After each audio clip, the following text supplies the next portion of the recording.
can we just watch TV? Sure, sport. Just keep it down.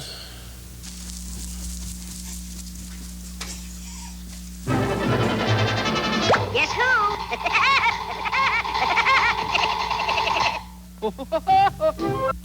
Step on it, Barney! Right, Fred? Up and at 'em, Mr. J.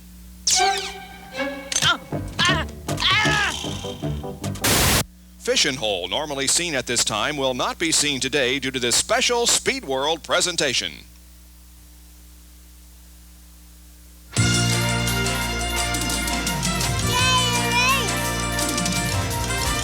ESPN, the world's leader in motorsports coverage, presents Speed World.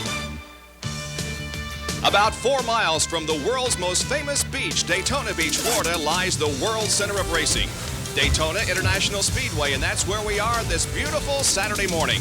Now, we hope we haven't caught you off guard. It's time to tune away from those cartoons and the fishing shows because we're ready to go stock car racing. And for the first time in history, we are live with flag-to-flag coverage of the Pepsi 400.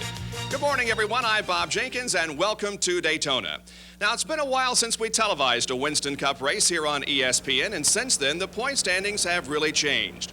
Mark Martin is now on top of the standings with Morgan Shepherd in second position. Jeff Bodine is third. Defending Winston Cup champion Rusty Wallace is in fourth place, and Dale Earnhardt has slipped to fifth. But notice there is only 118 points separating the top 5 in Winston Cup points. Now, this 10 o'clock start here at Daytona is certainly a departure from normal. The crews have to get up real early in the morning. They have to get out here to beat all the traffic that's coming in, and they have to be ready to go because of all the strategy that's going to be played out here this morning in the Pepsi 400. We also have to get up very early, but one of our announcers in the pit area lives just across the street from Daytona International Speedway, so for him it's just a short roll out of bed. Right, Jerry Punch? Bob, if you only knew, this race does start in the morning to try to escape the sultry afternoon heat of Daytona. You figure if you're racing at 10 o'clock, you could be on the beach by 2 enjoying this beautiful beach at Daytona. Well, yesterday afternoon in the final practice session, there were 8 drivers who wished they were on the beach rather than here at the racetrack because a major crash out of turn 4. Labonte's car spins. He is tagged. 6 other cars involved. The most heavily damaged, Dave Marcus, slamming the left side of Darryl Waltrip's car. Waltrip taken to a nearby hospital, operated on from 10 p.m. until 3 a.m. this morning. He will not start today's race. Jimmy Horton, the ARCA regular, will start his Tide Chevrolet. 6 drivers have gone to backup cars. They will start here in the back of the field. Now when we roll the cars off the grid momentarily. It will be a long way to the front. And remember, track position so very, very important here on the super speedways, and even more important now with the plates on the cars. It could make pit strategy very, very important. How about it, John Kernan? Well, Jerry, the guys here in the pits are well aware how important their jobs are, especially with that restrictor plate, because every second they save on a pit stop means their driver can pick up valuable positions out there on the racetrack. Now, this Goodyear Racing radial tire could play into the strategy. We found it to be very, very durable. The teams can run a lot of laps on it. Now, it takes about 16 to 18 seconds to dump in a full load of fuel. They can change 2 tires in about 13 seconds, 22 seconds to change 4 tires. So I bet what we will see in here is a lot of 2-tire pit stops for these teams. Now, also, we can see pit partners. If they're out there running in the draft, Bob, you can bet they will come in and pit together. All right, thank you very much, John. Now let's go back up pit road for just a few feet and get the official command that will get things started on this Saturday morning here at Daytona International Speedway. Gentlemen, start your engines.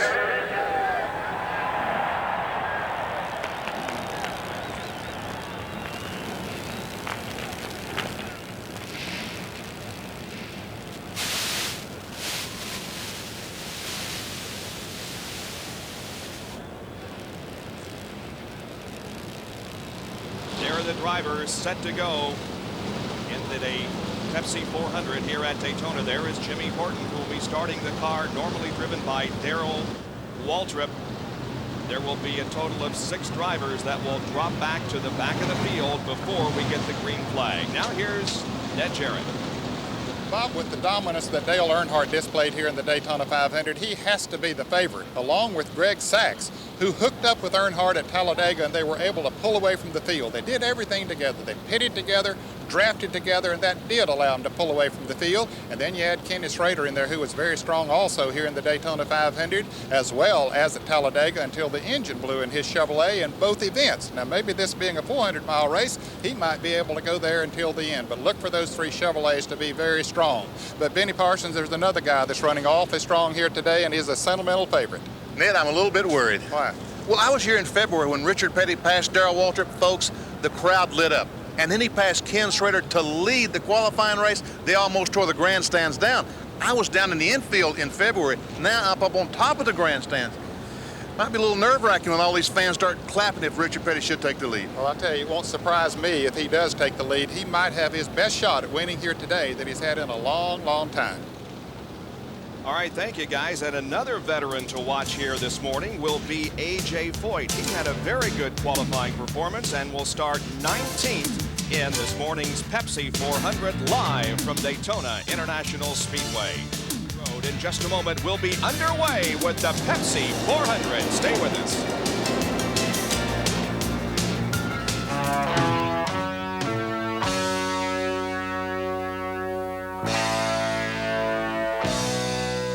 NASCAR racing from Daytona International Speedway as we get set for 160 laps of competition here this morning in the Pepsi 400. Field making its way down the backstretch now on some warm-up laps before we get the green flag. Now let's take a look at the starting lineup for today's event here at Daytona. On the pole position, his first pole ever in Winston Cup competition in the Ultra Slim Fast Chevrolet, qualifying at 195.533 is Greg Sachs, number 18 from Mattituck, New York. Mark Martin from Batesville, Arkansas, on the number 6 Folgers Coffee Ford. He's one of those that will fall to the rear of the pack. In the second row, it's Dale Earnhardt from Kannapolis, North Carolina. He's never won here at Daytona. He drives the GM Goodwrench Chevrolet, car number 3. Alongside the 1988 winner of the Pepsi 400 in the Coors Ford, Bill Elliott from Dawsonville, Georgia, car number 9. Starting then in the 5th position will be Jimmy Horton in substitution for Darryl Waltrip. Ken Schrader will start outside of row number 3. In the 4th row, there he is, King Richard Petty, car number 43, and alongside Terry Labonte, also one of those that will drop back. Going to row number 5 now, it's Ricky Rudd in car number 5 and Kyle Petty in 42. The 6th row, Rob Moroso and Alan Kowicki. Row number 7, Sterling Marlin and Ernie Irvin. The 8th row, Jeff Bodine and Harry Gant. Starting in row number 9, it's Davey Allison, the defending champion, along with Derry Cope, the defending Daytona 500 champion. In row 10, it's A.J. Foyt and Brett Bodine. And as you look at the remainder of the starting lineup, we had a total of 43 cars that showed up here this weekend. 3 of them didn't make it. We did have an accident during a qualification attempt by Tracy Leslie. His car banged a first turn wall and caught fire, but Tracy was not injured in that accident. There the field is, moving through the 1st and 2nd corners now. And next time around, we should be getting a start for 160 laps of competition here at Daytona. And there's $53,200 available in the Unical bonus if the pole sitter Greg Sachs can win here this afternoon. That's how much he will pick up in bonus. Now, there are the 6 cars that will be dropping to the back of the pack before the green flag comes out. Mark Martin, Jimmy Horton, Terry Labonte, Ernie Irvin, Phil Barkdahl, and Dave Marcus. And it's going to be tough for those drivers to get back up through the field, Bob. Mark Martin said he was going to treat it just like if he'd had a flat tire and had to go to the rear. It is going to be very difficult to move through because of the restrictor plates. There's the in-car camera that will be carried by Dick Trickle this afternoon as he positions himself alongside of Rusty Wallace there to the left. Our Publix Racing in-car camera being carried by Buddy Baker this afternoon, this morning I should say, in car number 90. And our 3rd in-car camera being carried by Chad Little in the Bullseye Barbecue Sauce car. And here comes the field now. Heading off of corner number 4, the pace car is staying out, so we will have one more warm-up lap before we get the green flag. It isn't quite as hot here as it has been the past few days. We do have a little bit of an overcast that's moved over the speedway in the last few minutes. Now let's take a look at the Daytona International Speedway specifically. Of course, it is a 2.5-mile tri-oval. The pole speed was 195.533. The time 42.02 seconds. The banking between 18 and 31 degrees. It's 18 degrees here in the tri-oval. We'll go 160 laps, and the field is separated by 11.6 miles an hour. Now the light on the pace car is out, so that indicates to the drivers to get set for green flag conditions. Of course, when Mark Martin had to go to the rear, that moves Bill Elliott up on the outside pole. Greg Sachs leads them down the backstretch. 40 cars strong, getting set for racing here this morning. And that Ned brought up a good point, Bob. In NASCAR racing, if a driver has to go to the rear of the field, the row that he's in just simply moves up. They don't jockey the positions around just that row. Let's take a look at the average finishing positions. The last 5 races, Rusty Wallace and Mark Martin have had the best average finishes during that period of time. Third, Jeff Bodine and Ernie Irvin, 6th and 7th average finishing position in the last 5 races. Field beginning to pick up speed now as they move through the 3rd and 4th corners. The pace car should be ducking off, leaving the field in the hands of pole sitter Greg Sachs with a speed of 195.5 miles an hour. And there goes the pace car. Here we go. Let's see if indeed we do get the green flag and the beginning of our racing here this morning. Yes, indeed, the green is out and the race is on. Now they're running a smaller restrictor plate, so it's going to take these cars some time to get up to speed. And you can see that the pole sitter, Greg Sachs, has dropped back just a little bit, allowing the field to be led by, as they go into turn number 1, Dale Earnhardt in a Chevy and Bill Elliott in a Ford. Well, Earnhardt has some kind of a transmission in that car that he can get good starts. We've seen it so many times when he leads races off to a good start. Look at Richard Petty coming up on the inside. Come on, King. What are you doing down there? He's showing muscle early in the race. On the first lap, he goes 3 wide into turn number 3 with Greg Sachs in the middle and Derek Cope on the outside. And here we go into the 4th corner now. Boy, somebody's got to give there. 3 abreast racing. Look at this. Coming out of corner number 4, they touch. All 3 cars are touching as they come down through the tri-oval, but everybody maintains position. Wow. Oh, no. Sachs is in trouble. And takes Petty with him. And we're going to have a terrific crash here as nearly all the field is going to be involved in this crash. There are only about 10 or 12 cars that survive this melee just past the starting line. When you have cars that near to the front, get in trouble on the front straightaway, they take up the racetrack, and practically everybody got involved. I think there are 12 cars that made it through. At least several cars are now pulling away from the scene of the crash, but there were just numerous cars involved in the action. You can see the smoke and the debris on the racetrack down just past the starting line toward turn number 1. Let's take a look at it once again. Well, as they come off of turn 4, they are 3 abreast. Greg Sachs in the middle. He touches the outside car, then down on Petty, and they come into the tri-oval here, and they get together once again, and around they go, and then everybody starts getting involved. See, the track is just closed up. There's nowhere for people to go. It's like that Derek Cope and Greg Sachs made contact just prior to Greg losing control. Very reminiscent of a crash in the 125 event here a year ago at Daytona. And it looks like we're going to red flag the race. Here they come again.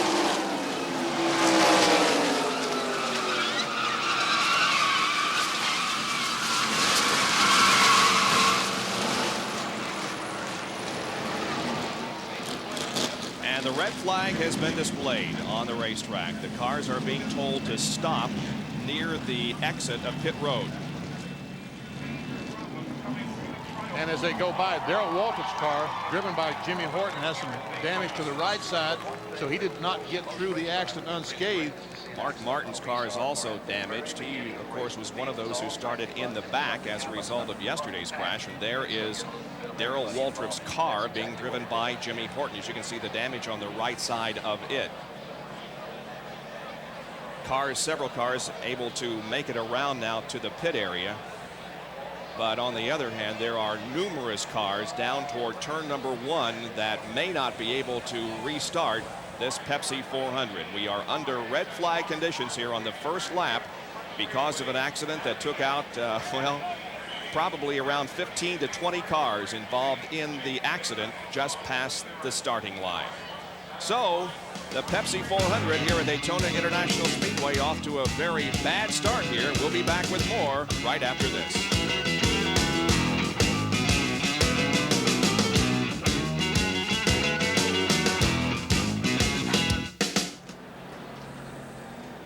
Well, the tire marks tell the tale. That is just past the starting line down toward turn number 1, and an accident involving about 20 cars, about half the field involved in an accident just as they were completing lap number 1. It began up toward the front of the pack when Richard Petty and Greg Sachs and Darryl Cope came through here 3 wide at the start-finish line, and then Sachs loses it. He loses it, goes down, hits Richard Petty.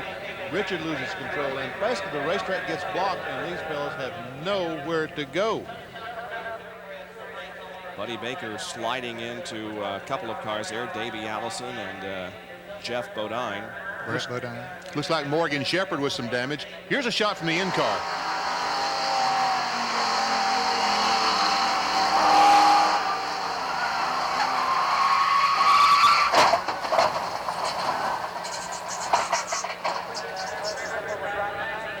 From Buddy Baker's car.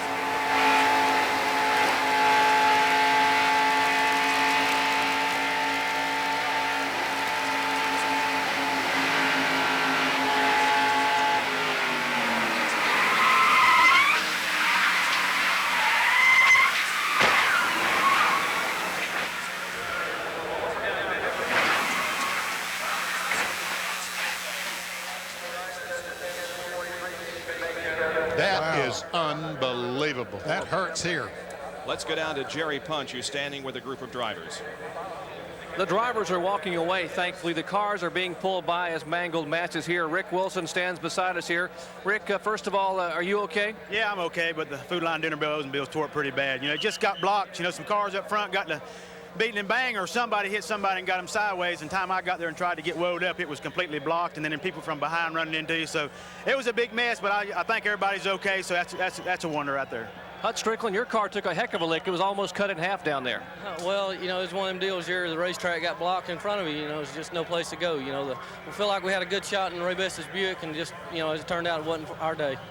Daytona 500 winner Darryl Cope, you had great hopes for another repeat here today, but it's over. Well, it is over. You know, unfortunately, we had the Pure Leather Chevrolet running exceptionally well in the draft, and I was hanging right there behind Harry, and going down the back straightaway, we had a couple people hung out to dry, and, you know, somebody got into me, Sachs, I don't know if he got pushed up into me or what, going in turn 3, and then I said, hey, you know, just calm down, you guys. I moved up on the racetrack, coming off 4, I got hit again, and then we got squared away, and I thought everything was going to be all right, and all of a sudden, I saw somebody get turned sideways. I thought it was the King, and next thing I know, they put me in the fence, and I just tried to keep the Pure Leather Chevrolet against the wall, not to hurt nobody else, and I saw everybody else get in trouble.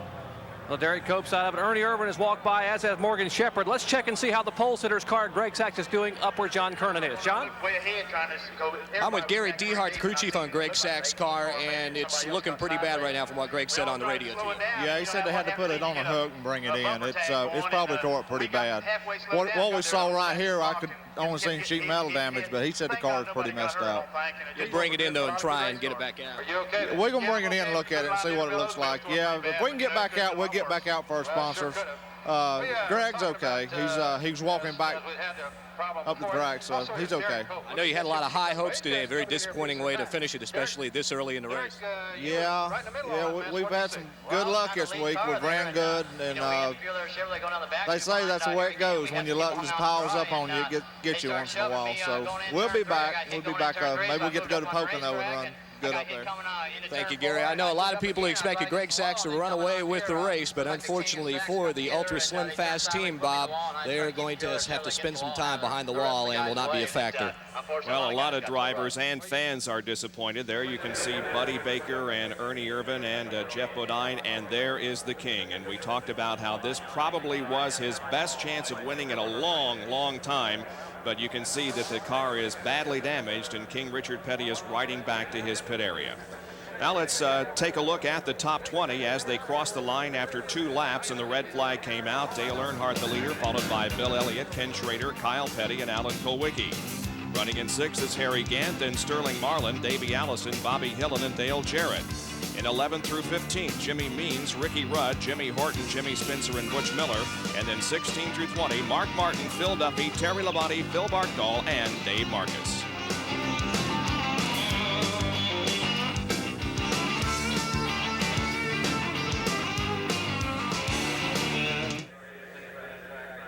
back at Daytona International Speedway, where the Pepsi 400 has been red flagged after 2 laps because of a major crash down between the starting line and turn number 1. There is Michael Waltrip, and let's go to John Kernan.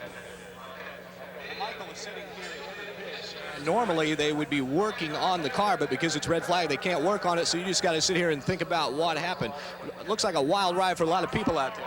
Yeah, it's that trial was treacherous when you put that many cars that close together, and one of them messed up front, and we were a victim of circumstances. But you know, our car hasn't hurt it that bad. I didn't hit anything in the front with my Country Time Maxwell House Pontiac. Just kind of sliding through the grass, and when I got going in the right direction, I knew my back was messed up. So we're going to fix it. We'll be in good shape. We should be one of the best running wounded there is out there. So I'm looking forward to get back out there. I can accept this very well. My brother's in the hospital, and you know, he's alive and well, and got a lot of recovery to go through. But I'm not hurt, so we can fix the car and keep digging. Well, you've heard of joining the walking wounded. Michael Waltrip wants to rejoin the running wounded. Now let's go down pit road to Jerry Punch, who's with Jeff Bodine and Greg Sachs. Well, John Bodine and Sachs are with me. We might mention that A.J. Foyt and Charlie Glotzback have both walked away from their damaged cars and seem to be okay. First, Jeffrey had high hopes today. A former Daytona 500 winner. Looks like the Budweiser Ford was really hauling early in practice and yesterday, but it's over. Well, you know, just a victim. You know, before I go any farther, I want to say I'm looking at Darryl Waltrip's crew. I want to say hi to Darryl and wish him a speedy recovery. He had a bad accident yesterday and didn't start this race out too good either. Just a situation. Everyone's racing, and with, you know, I hate to say it again, restrictor plates. We can't get away from each other. You get side by side, and you're glued to that person. It's really hard to get away, and 3 cars came down through the tri oval, and there's enough room to get around here 3 wide, and at the speeds we're going especially, and they just got together, and the guy on the outside got crowded into the wall, and nothing he could do. It just, you know, maybe Greg was in the middle. Maybe he can give you a little more insight of what happened, but I was a victim, and it's a shame. There's 20 cars sitting out here on the racetrack right now. That means there's 20 in here being worked on. We're going to go work on our Budweiser Ford, try to get it back out there, get some more points. You know, what can you say? It's racing, but you hate to see it this way. First lap of a 400-mile race. Come on, we got to go farther than this. We'll let you go, Jeff, and get working on the car. Thanks for stopping by. It was a Greg Sachs sandwich in that first lap. Greg, what happened? On the very start of the race, you were able to, you got passed by Earnhardt. Well, yeah, I didn't have a real good start, and Dale got underneath me, you know, and that's really where things kind of started, you know. Then coming off 2, Richard went to the inside, and, well, we were 3 wide going into turn 3.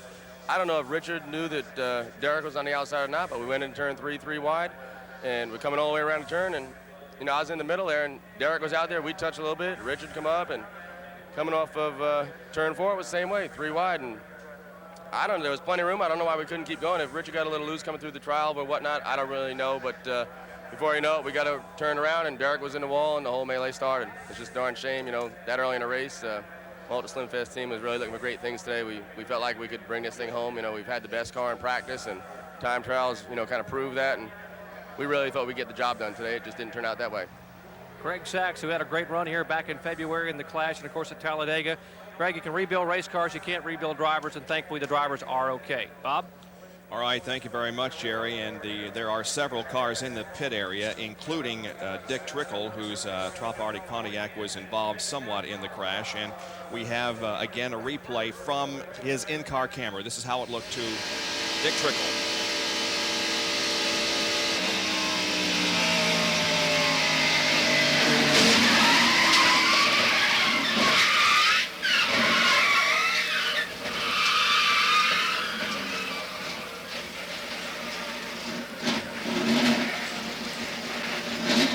Going again. He couldn't see much through there, and he couldn't do a whole lot either. Now let's take a look from Chad Little's car.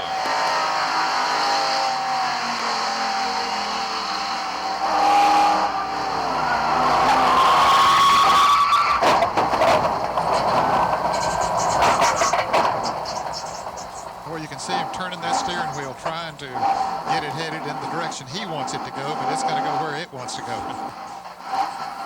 Now let's go inside Buddy Baker's car.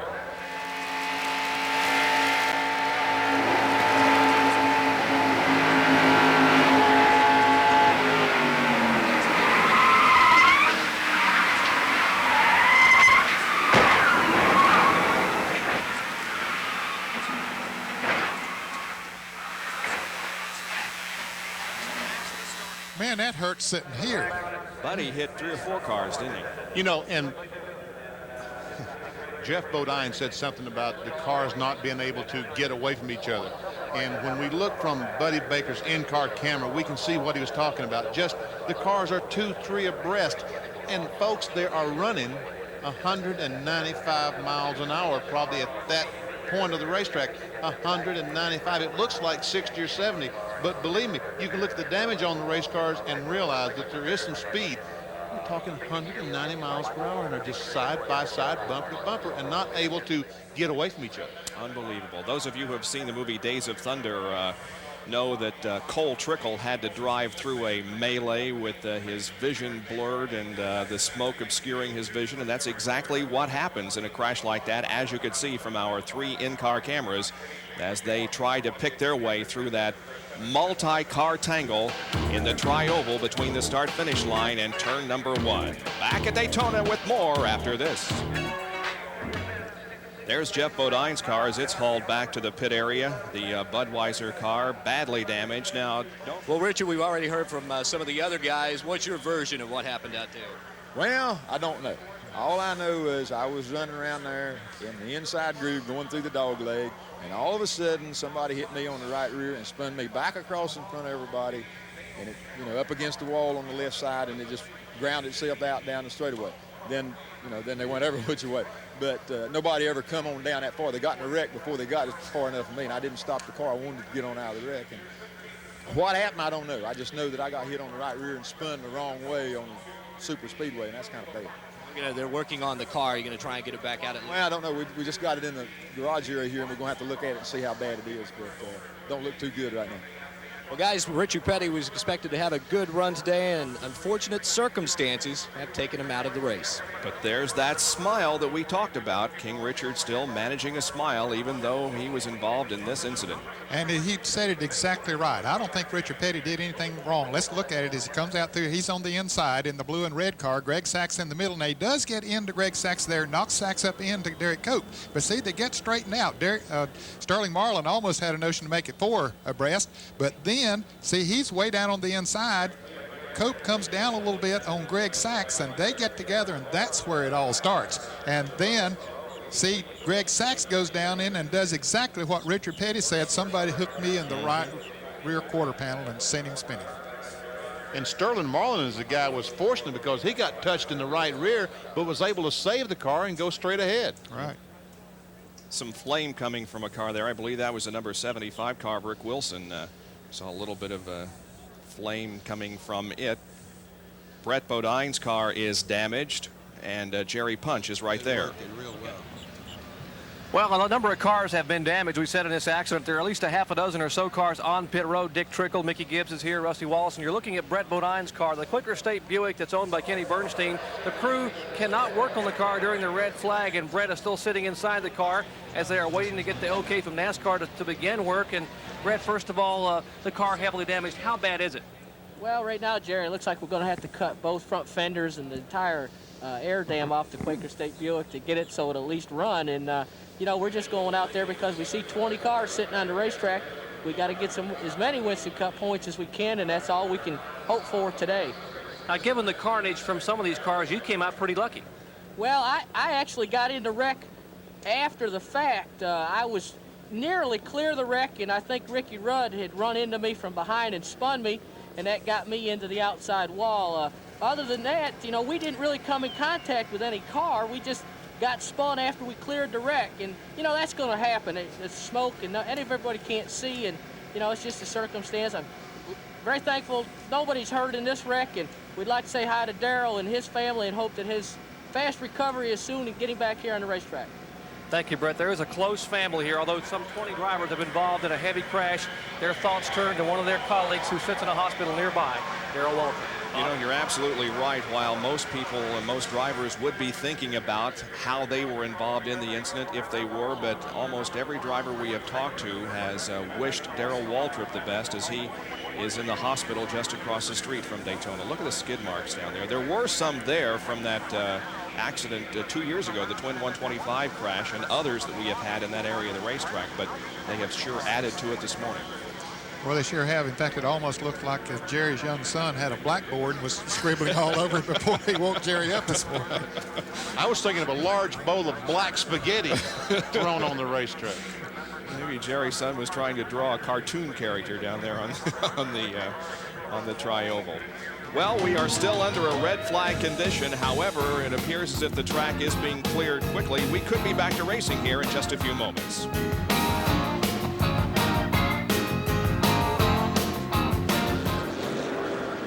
Back at Daytona, the field down the backstretch once again being led by Dale Earnhardt, Bill Elliott in second position, Ken Schrader third, and then comes Kyle Petty. Now, there's been some talk down in the pit area concerning the spoiler on Greg Sack's car. The rear spoiler. They're talking about Sack's car had about a 25, 27 degree rear spoiler. And most of the cars are running somewhere in the 30 to 35 degree. And they felt like that was not enough rear spoiler, but Greg Sacks chose to go that way. Some speculation, we've heard some speculation down that maybe some of the, when he got the big pack of cars, that they took some air off the rear spoiler and caused him to get inside the side of Derek Cole. There is the work continuing on the Mark Martin car. They're trying desperately to get him out, but the field is moving off of corner number 4. Still being led by the pace car, but look for it to duck off and the race to resume. Mark Martin does go out of the pits. There you can see him moving onto the racetrack as the field comes to the tri-oval. Now in the hands of Dale Earnhardt, and the green flag is out. We resume the Pepsi 400. And let's hope we don't have anything more like we had 25 minutes ago. Well, we don't have enough cars to have that. Yeah, we do. Everybody's going to be left running. They move single file now through the first and second turns as the first 2 cars begin to pull away from the rest of the field. There's the third place car being led by Ken Schrader. Kyle Petty tucked in right behind him, and then comes Alan Kulwicki in the 7 machine. The car we saw on the bottom of the racetrack, Jack Pennington, going out in the apron. And the cars went down through turns 1 and 2. Earnhardt has moved away from Bill Elliott. Rusty Wallace in car number 27 is on the move. There he is on the bottom of the racetrack, going to the inside of Jimmy Means, coming off the 4th corner.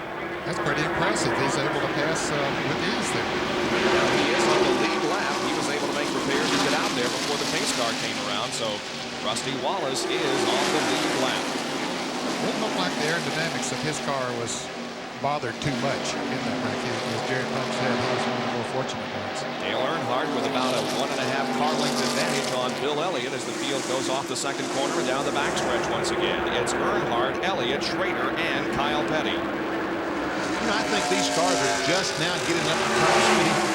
It's probably taking them a lap and a half to get the cars up to top speed because Earnhardt had a 10-car length advantage. Now look, Bill Elliott back on the rear bumper. Dick Triple slow on the inside. Now how about it, guys? Are the drivers going to be a little bit more cautious now, seeing what happened a half hour ago? Of course they are, because all of a sudden they know, wait a minute, we can crash and be out of the safety 400. It's going to be in the qualifying races in February. If there's a bad crash in the first one, the second one is run trouble-free almost. If the first one is trouble-free, there's going to be a bad crash the second. That's usually the way it goes. And again, we could see some guys who don't traditionally do very well here at Daytona, like Rusty Wallace, who is among the survivors and could very well have a good finish here today. Yeah, it's going to be a wreck for some drivers who have not had good finishes here, because you certainly have a lot less competition to deal with. There's Rusty running behind Jimmy Spencer in the 57 car. And it can be an advantage, too, for some of the young drivers who haven't had good finishes in the past. We see Jimmy Spencer there in the Heinz 57 car. Jimmy ran good here in February. Had some trouble in the race, but it should be a good day for him. You got Bobby Hillin up a little further up the pack there, Dale Jarrett, and several others that could work out well for them. Rob Moroso, another one who was able to get through the crash without any damage to his car. So, yeah, it could be an interesting afternoon here. Just because we had a big crash and eliminated several of the drivers, it doesn't mean that we're not going to have some great action here this afternoon. The field once again down the backstretch. Ken Schrader running in 3rd position. Kyle Petty right behind him. Then comes Alan Kulwicki. Those top 5 cars running right together on the racetrack. And back in 6th spot is Harry Gant, and then comes Sterling Marlin, followed by Rob Moroso. You mentioned some guys getting a break. This is the first break Alan Kulwicki has had all year. Being able to get through this crash and not be involved got to be the first break he's had because his luck has been incredibly bad. We saw Dale Jarrett try to make a pass, and he had hoped that Terry Labonte would go with him. Terry driving the car number 1, but Terry chose to stay behind Bobby Hillin, and so as a result, Jarrett lost a spot. I think he lost 2 spots, and he had to fall back in behind Terry Labonte to stay in the draft. And Butch Miller, the car behind Dale Jarrett's automobile. Now take a look at these cars that were involved in the crash that have gone behind the wall and are undoubtedly out of the race. There will be work, of course, going on to some of these cars as they try to get them out and pick up some instant cup points. But for the most part, there are many cars too badly damaged to continue. There's Terry Labonte in the 1 car. He, of course, involved in that incident yesterday, and there was some speculation as to whether he would be able to go the entire distance here this afternoon. If not, he has Phil Parsons standing by in relief. And I'll tell you, Terry Labonte had one of the strongest cars in practice here before the accident. He was really going to be strong in the race. Now, this is the backup car. Looks like it's running pretty good, but he tried to make the pass that Dale Jarrett tried a moment ago. Now, that didn't work for him. Dale gets it back, so Terry Labonte has to go up the racetrack and fall back in line behind Dale Jarrett. Behind them, a couple of guys coming very close together. Butch Miller and Jimmy Spencer. Jimmy Spencer, right.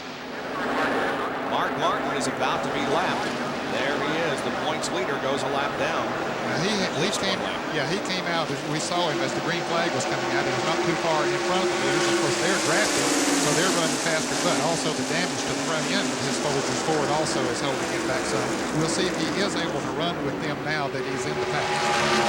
Here comes Kyle Petty making a move on Ken Schrader, and Petty moves to 3rd spot. Here comes Alan Kowicki along on the low side of the track. Well, those who said you couldn't pass, they've just proven them wrong. They sure did it. Sterling Marlin trying to make a pass back there on Harry Gant. That doesn't work, so he pulls back in line. Looks like the 25 car, Ken Schrader has a little bit of a problem, maybe a chassis problem or something, because he's not running as fast as we're accustomed to seeing him. Ned mentioned at the top of the show, in Daytona 500, maybe had the best car here. In Talladega, had a very good car. Looks like there might be a problem on the Kodiak Chevrolet. Could be a little bit loose at this point, and he's not fighting those other guys when they tried to pass him. He let them pass. Dropping back just a little bit on the field. There's Bill Bartol in car number 73. He's been able to get back out there on the racetrack. Of course, that's a backup car. He was involved in that mass wreck here yesterday afternoon in practice. Earnhardt leading Bill Elliott down through the tri-oval once again, with Mark Martin there in 3rd on the racetrack, but he is not on the lead lap. In 3rd position is Kyle Petty. They are catching the 7th car, and Jimmy Horton goes a lap down. Let's go to Jerry Punch.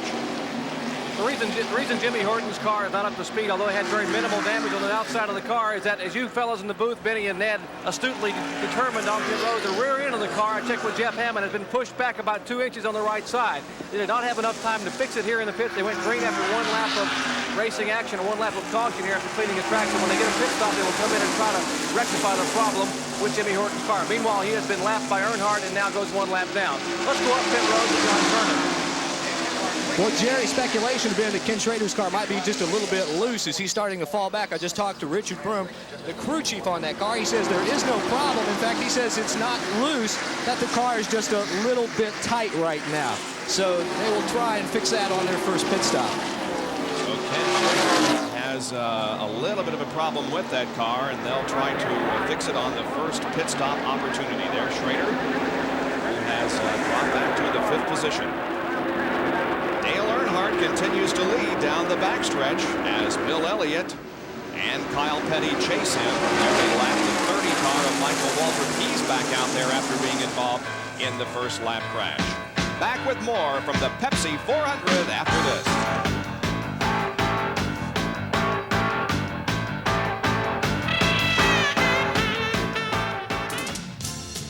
For the first time in history, we are live for flag-to-flag coverage of the Pepsi 400 Winston Cup race from the World Center of Racing, Daytona International Speedway.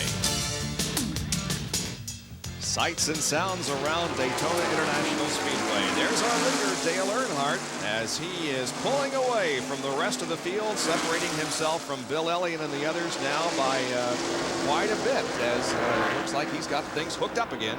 Ned, did you ever think that you'd see a car drive away from a pack of cars with a restrictor plate that they have? Well, if anybody was going to do it, it would be Dale Earnhardt. He did it here in February, and he's able to do it again here today. That is unusual, no question about it. But I'll tell you, that Goodwrench Chevrolet handles so well on this racetrack, and Richard Childress and his crew have certainly done their homework on the restrictor plates and have been moving. Look at Martin trying to go by Bill Elliott, and does go by Elliott, or almost goes by Bill. And that's pretty impressive because we see the damage he has to the front of the car. That silver stuff we see is tape. Look at Kyle Petty, picked up the draft of both of them, went right on by. And that's for second spot. Kyle Petty, the peak unit in Pontiac, now running second. And here comes the car on the inside off Bill Elliott. That's Alan Kulwicki as he goes to third position. So Elliott loses 2 spots getting out of the draft. Mark Martin opened the door for them. Pulled up beside of Bill Elliott. That opened a wide area of air there that took the draft, and Kyle Petty took advantage of it. So Kyle Petty now is in second position, and Alan Kulwicki is in third spot. Bill Elliott back to fourth.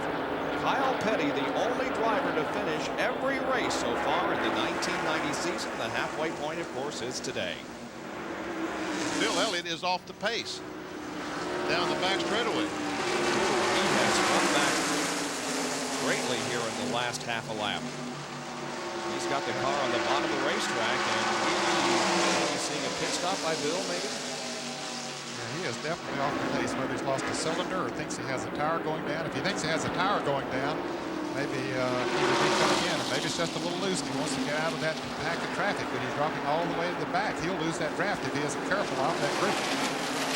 That might be what he's trying to do, is just fall in it at the rear of the pack and not have a car behind him, because if the car is loose, you can hardly stand the car behind you. It wants to take the air off that rear spoiler and make the car extremely treacherous to drive. Yeah, that's evidently what he's done. Just decided to back off to the back of it. He's running about 11th place there, so he's not too far out of it. Yeah, normally he would back off like that, Ned, and he goes back to 35th. With the crash we had, he goes back to 11th as well. But he has to be careful not to lose the draft. He's getting pretty far behind the body there. A lot of shuffling going on there behind Kyle Petty. And now Ken Schrader seems to have gotten things back in line as he is beginning to move up once again on the inside of the racetrack. You got to watch your monitor, Bob, because see all those spots he's losing? Well, he was up there. He had come back a little bit, and then he got out of the draft on the bottom. And they go by like a freight train on the outside of it. They sure do. That's the draft, though. If you get out of it, you're hung out to dry. Now, Michael Waltrip is running good in the yellow car there after coming back out doing repairs on it. He said that he would probably be the best of the wounded cars, and he is running good along with Mark Martin. Schrader's going back to Bill Elliott, it looks like. Well, if his car is pushing and Elliott's loose, maybe they need to get together and see if that would help. And that's the shot from the airship Shamu. The piloting airship being captained by Mike Fitzpatrick from Newport, Rhode Island. Operating the airborne camera is Bob Nicholson. Airship Shamu is one of the world's largest and newest airships. It's based at SeaWorld of Florida in Orlando. Kyle Petty leads the freight train. Of course, he's running second. Dale Earnhardt, he's checked out on him. And third place now is the car number 7, Alan Kulwicki. And we're looking for Bill Elliott to find out how far he brought back. There he is. Doesn't look like he's having very much speed out of that car at all. Let's go to John Kernan, who's with Mike Beam. Well, Mike, Bill's falling back. Any type of problem on the car? He just said it's loose a little bit. He's going to get behind all his other cars, get clear. You know, just wait till we stop and try to fix it. It just got loose all of a sudden. I think we can fix it. We have a caution. It'll be all right. Nothing mechanically wrong, apparently, with Bill Elliott's car. Just a little bit loose, and he wanted to get out of the pack so as to avoid any trouble like we saw earlier in the race, Bob. Well, he sure did get out of the pack. He let everybody go on. He's now running by himself out there. This is the action ahead of him. That's Davey Allison, who just came, or is it? Davey just came out of the pits there a moment ago in the garage area. Here comes Alan Kulwicki trying to slingshot past Mark Martin, and he does. Here comes Sterling Marlin right behind him. Now again, Mark Martin is not on the lead lap. Here comes Rob Moroso. We talked about how the big crash on lap number 2 could be an advantage for the young guys, those that survived, and indeed, Rob Moroso is having a good run, but he's on the bottom of the racetrack out of the round. And boy, is this young man going to get a real lesson in drafting now, because just like Kenny Schrader a moment ago, he's going to the back of this line. Yeah, they're going to drive right by him up on the outside. He has nobody to help him down there, no draft there, unless he can scoot back in there. Now, he has room right there. If he'll get back in, he needs to do it. And he's going to do it. Good, smart driving, Rob. And some of the front cars in front of him moved down, which allowed him to catch some air off those front cars. On to turn number 3. 36-degree banking. Chasing Kyle Petty, who is running in 2nd position. Sterling Marlin now is in 4th spot, and Moroso is 5th. 6th is going to be Bobby Hillin, 7th, Dale Jarrett, and there's Dick Trickle, who continues to struggle. Despite the fact that he was involved in that crash early in the race, the in-car camera is still working. I'm impressed. Todd Strickland in car number 12 goes back out onto the racetrack. He was another one of those involved in the big mess. And there's the bumper cam on Dick Trickle's car that also is still working. That's amazing. It is obviously amazing. Didn't get back and hit in the back. Kowicki takes over 2nd position. Kyle Petty goes high, and here comes Sterling Marlin down on the inside trying to take over 3rd. Rob Moroso going to try to follow him through. You know, Rob Moroso, Jake Elder has been the crew chief on that car, but after this race today, Jake will be leaving and going with the Perry's Body team. 2 wide. Sterling Marlin on the inside and Kyle Petty on the outside, and I don't think that's where Sterling wants to be. Well, get some help. Maybe Rob goes with him. That might be the ticket for him to make that pass. Looks like he is going to go with him. Kyle goes a little high again. Yeah, that's Sterling going by, and Rob has the momentum to drive on by as well. So Kyle Petty is the one that's now losing position. Yep, now they line up on the inside. So goodbye, Kyle. There's a motor right on by. See, they get bumper to bumper. No place for him to get in there. Now, he's got some buddies coming up there. He and Dale Jarrett are pretty good buddies, and Michael Waltrip. Let's see how good of buddies they are. I was going to say, you can make some real enemies or real friends doing this, can't you? You sure can. Well, Dale Jarrett pulled in behind the Kyle, and that helped Kyle a little bit. I think Dale was hoping it might help him get by Bobby Hillin. Now they go into single file once again. That's Schrader on the outside looking high. Let's go to Jerry Punch, who has a comment on Kyle Petty. Well, one of the reasons Kyle has dropped back is he realized he told Gary Nelson on the radio a minute ago that if they run door to door, side by side, it's just letting Earnhardt get further and further away. He would hope to lead this pack in a single file draft and try to run Earnhardt down, because some of the guys behind him are getting a little bit impatient and they want to pass. So the more they pass, the more ground they lose to Earnhardt, the leader. Has lost several spots here just in the last couple of laps. There's Ken Schrader, his position behind Bobby Hillin and in front of Dale Jarrett. And again, we tell you that 2 new things here in this race: the radial tires that are being used for the first time and a smaller restrictor plate. And we asked Schrader, how much will the smaller plate affect the racing here today in the Pepsi 400? Big difference between not having a plate versus having a plate, but another 30 seconds just slowed them down just a little bit. But then Goodyear came back with this radial tire that seems to have the cars running a little faster. So every disadvantage that the plate created, the advantage was gained back to the radial tires, and the qualifying speed here this weekend was considerably faster than at this race last year. Ken Schrader, we got a report just a moment ago that his car is a little bit tight. Well, he's went to the top of the racetrack and has made his car handle better. He's changed his line around the racetrack, and the car is handling. As a matter of fact, if he can get a good run on the outside, that guy might be trouble. Watch how he's following the other car now. Oh, good race here between Harry Gant, Dale Jarrett, the 30 car, Michael Waltrip back trying to. Who's he going to help, Ned? Well, I don't know. I expect he'll help Harry, because Harry seems to have the momentum right now. So he'll probably try to follow him. Oh, we have a spin in turn number 1. A car at the bottom of the racetrack is Bill Elliott, and he's hit the wall. Yes, he has. It looks like pretty hard, too. He has considerable damage to the front end of that Coors Ford. Bill Elliott, who had dropped back, because of some handling problems, has taken the car into the first turn wall, and the first caution flag of the day comes out, but actually it's the second one since the first caution period turned into a red flag condition. We'll be back with more live coverage of the Pepsi 400 right after this.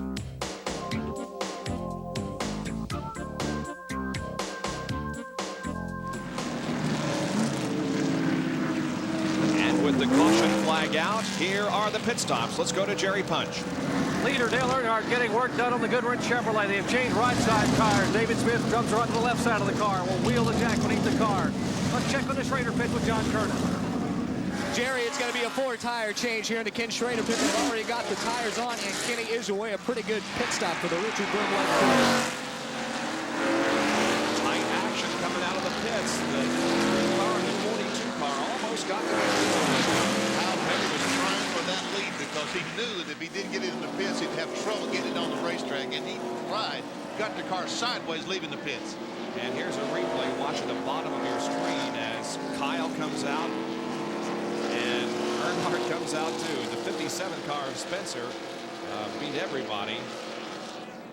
But close action there coming out of the pits, and Kyle was trying for some track position, and Earnhardt came out ahead. You know, that's one of the things that John Kernan talked about. Some guys might just change 2 tires, might just put gas. I'm sure that the 57 car of Jimmy Spencer only put in some gas or just 2 tires. Let's go back down to the Earnhardt pit and Jerry Punch. As Dale Earnhardt was about to leave his pits, he noticed there's a sledgehammer lying on pit road, apparently having come off one of the cars or maybe being slung out by one of the cars coming by. It came by and pulled it out further on the pit road. He was trying to avoid that sledgehammer, which the crew was yelling to him and pointing to. And as he turned further out on the pit road, he and Kyle almost came together. Some pretty scary moments here for both the Goodwrench crew and the driver. I'm telling you, it was. We'll look at it once again at the bottom of your screen, right at the Union 76 ball. Here comes Petty out, and just ahead of him, Earnhardt. Very close. Well, we see where the sledgehammer came from. They're working on the 17 car. Okay, still under caution here at Daytona in the Pepsi 400. We've completed 31 of 160 laps.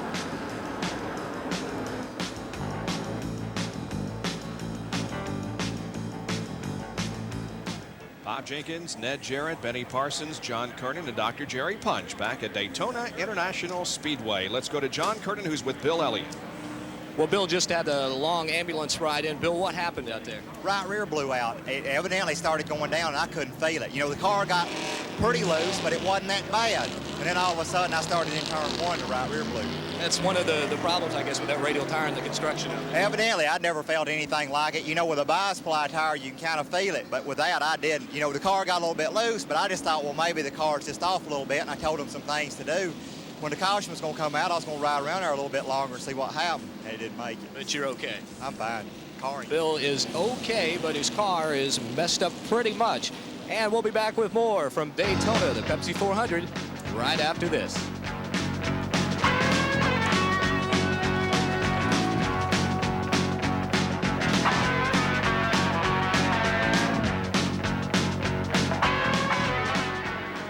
Just as you rejoin us, the race resumes. The green flag flies once again, and we are back to racing. Now, Jimmy Spencer was the leader of the race, but he's being passed already by Dale Earnhardt. It didn't take Earnhardt long, did it?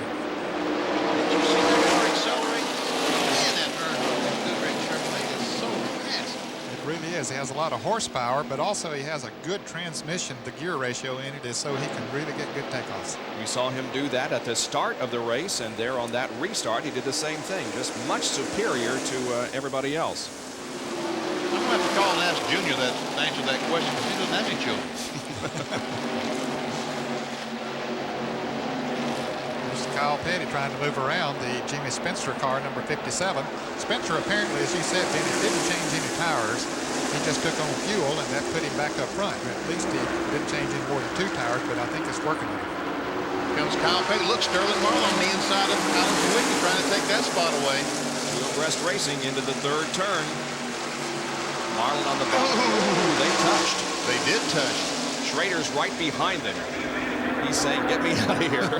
That's what happened. Schrader pulled up behind Sterling Marlin, took the air off that rear spoiler, and momentarily the car got a little bit loose, and Sterling Marlin went up and bumped the 7 car, looked like. sure they made an adjustment on that car number 25 of Schrader. He'll probably be a little stronger now than he was earlier. They said the car was pushing a little bit. It came a little bit too tight, but we'll see now if he's able to move up towards the front. And he's trying to make a move on Jimmy Spencer, but couldn't quite do it that time. And look how far away Sterling Marlin and Kyle Petty have pulled from them while they run side by side back here. Let's take a look at the Big A pit stop performance of 4 drivers during that most recent series of pit stops. Dale Earnhardt, 17.7 for the driver, slowing down and speeding up. The crew took 23.4 seconds for a total of 41.1. He had the best of the 4. Kulwicki with a total of 42.3. The 94 car of Marlin with a 42.2, and the Moroso team 44.3. But notice on the left column there, the rapidity with which Dale Earnhardt gets in and out of the pits. That's the difference in that series of pit stops. Well, there's several reasons for that. Ned talked about a transmission ratio in first and second gear, which allows him to do that. The second thing is he was leading the race. No one was blocking him. Look at this battle. It's down the back straightaway. Well, they're 3 abreast, and we've already seen that doesn't work too well here at Daytona today. They're going to get back to 2 going into turn 3. 2 abreast, that is. And Dale Earnhardt was leading the race, so he's able to get in and out of the pits easier than most cars. Getting out was not this easy this time because there was a sledgehammer laying on the racetrack. And they also, he qualifies well enough that they have an opening either before or behind the car.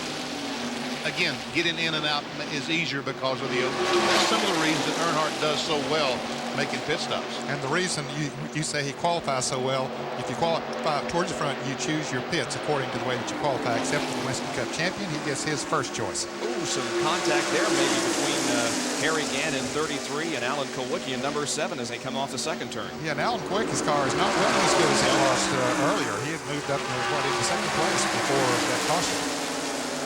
It's a great battle here for position. All these cars are on the same lap. That is the number 8 car of Gillen, the 20 car of Moroso. Dale Jarrett is in car 21. Terry Labonte is back there, and so is Rusty Wallace. Here's Gant trying to make a move down on the inside. His car running good. He's in the green car. There's 2 running side by side there. Well, just a terrific crowd here for this Pepsi 400. They don't draw the crowd that they do for the Daytona 500, but still just an unbelievable gathering of people here on what will be a very hot and humid day in Central Florida. By far the largest crowd they've ever had for the Pepsi 400. And Ken Schrader looks like he's got that high groove working better and better. Harry Gant are running side by side with Gant on the low end of the racetrack and Ken Schrader up on top. Now Schrader could just get by the 57, he'd be able to go on, but he's not able to do that. Spencer's there, so that's Harry Gant coming back on the inside, and Kulwicki's down with Harry Gant. That's helps him. So hanging right in there in that 57 car. Yeah, on the straightaways, he's helping Schrader a little bit because he drifts out into the outside lane, but in the turns, then he goes down to the inside, so that'll help Gant a little bit there. So he's helping both of them, but neither of them enough to get on by. Here comes Callan Kulwicki. Looked like he had a notion to go to the inside and make it 3 wide, but he'll think better of that and fall in behind Harry Gant at turn 3. If we haven't explained to you folks what we're talking about, 2 cars running nose to tail can run much faster than cars running by themselves. And when cars get side by side, like the 25 on the outside, the green and white 33 on the inside, Harry Gant and Ken Schrader, they slow down because the air they're pushing all that air that's in front of them, and they slow down dramatically. As we watch this battle, Jeff Bodine has just pulled the Budweiser Ford back out into action. Of course, he is many laps down now, in fact, about 40 laps down. And there is Jeff, who is on pit road, not yet back out on the racetrack, but on pit road, getting ready to go back out there. Nothing has changed. Meanwhile, back the race between Schrader and Harry Gant, they're still side by side. The 57 car is pulling away because of the side-by-side racing behind him. I think Schrader's going to get a break now. It looks like Bobby Hillen has broken away. He's going to pull up on the outside of the 25, behind 25, and those 3 cars might be able to pull away from Harry Gant. Let's see. Boy, that's a great shot from the blimp. You can really see them close in and see how the aerodynamics work. There are 15 cars in the lead lap. Mark Martin is running 16th. He's 1 lap down. Those 15, as we watch these battles, of course, Dale Earnhardt leading, Kyle Petty second, Third is Sterling Marlin. Jimmy Spencer is fourth. Harry Kent fifth. Sixth, Ken Schrader. Seventh is Alan Kowicki. Eighth, Rob LaRosso. Ninth is car number 8, Bobby Hill. Then Dale Jarrett, Ricky Rudd, Gary Labonte, Rusty Wallace, Jimmy Means, and the car number 98 of Butch Miller. Those are the 15 cars that are in the feed now. Schrader finally rid himself of the Jimmy Spencer car, got in front of him. Now those cars might get in line. Here comes Kowicki still on the inside. They're going to make it 3 abreast. That's Brett Bodine's modified down there on the bottom. Exactly.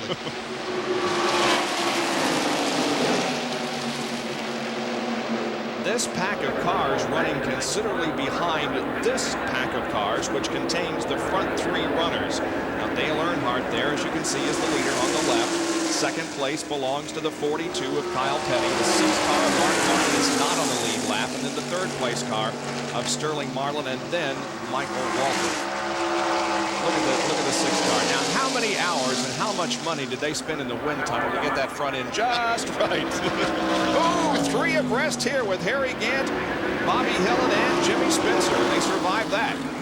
Well, I think Bobby Hillin wisely backed out at just a moment. He saw what was coming up there and he said, hey, I don't want to get in that situation. A smart move on Hillin's part. Let's look at it again.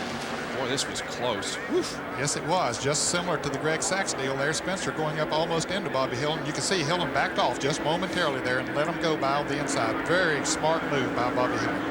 That's right, because we could have wiped out 4 or 5 more cars if he hadn't backed out of the gas. Now Kowicki beginning to show some strength here. He's on the bottom side of Jimmy Spencer. Here comes Rob Moroso behind him and also Bobby Hillin. Some exciting racing going on here at Daytona International Speedway. We're live with flag-to-flag coverage of the Pepsi 400.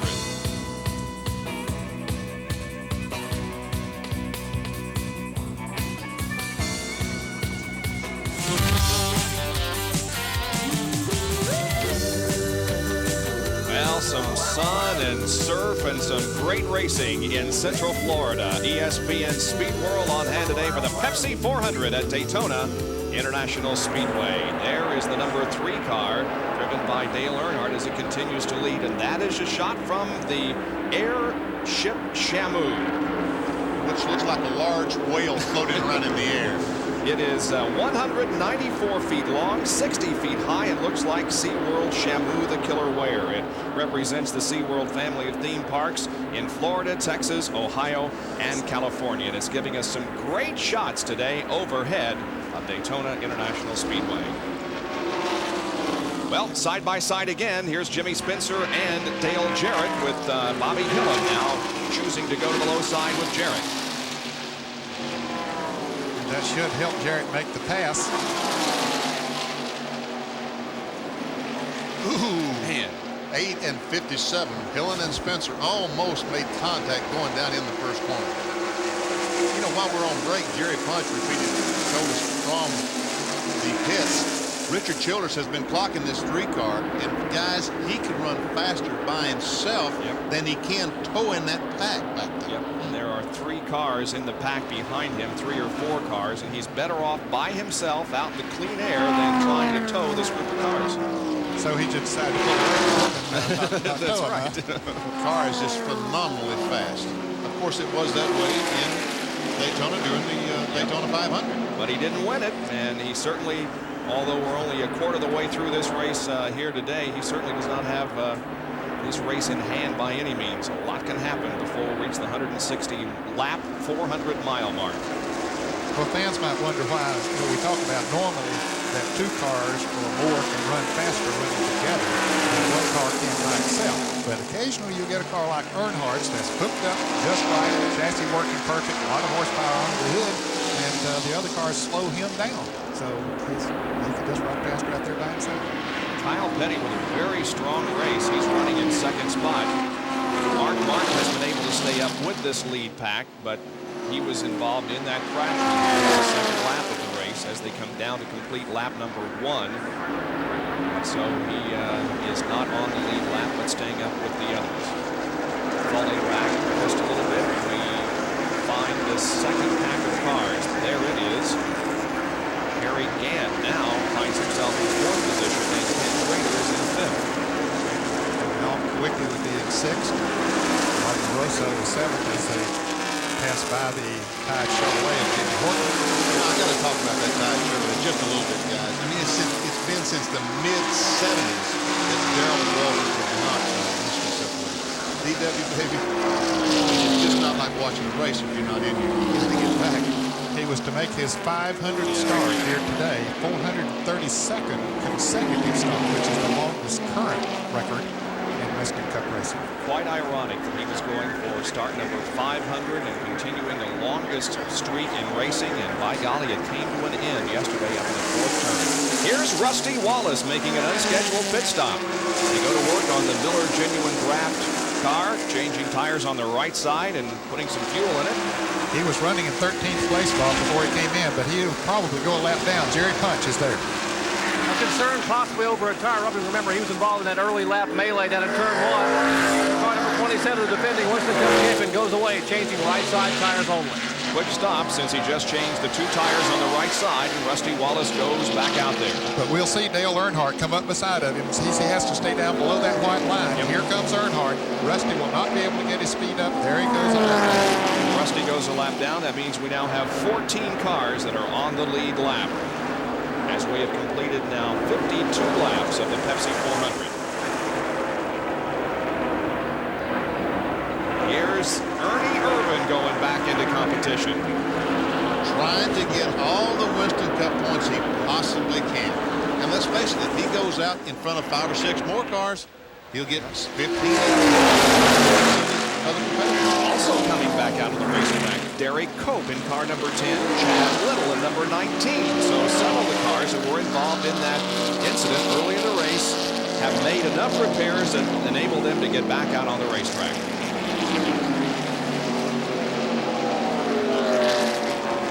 There's the leader, Dale Earnhardt, who has a substantial lead now over 2nd place Kyle Petty. Back with more live coverage in a moment from Daytona International Speedway.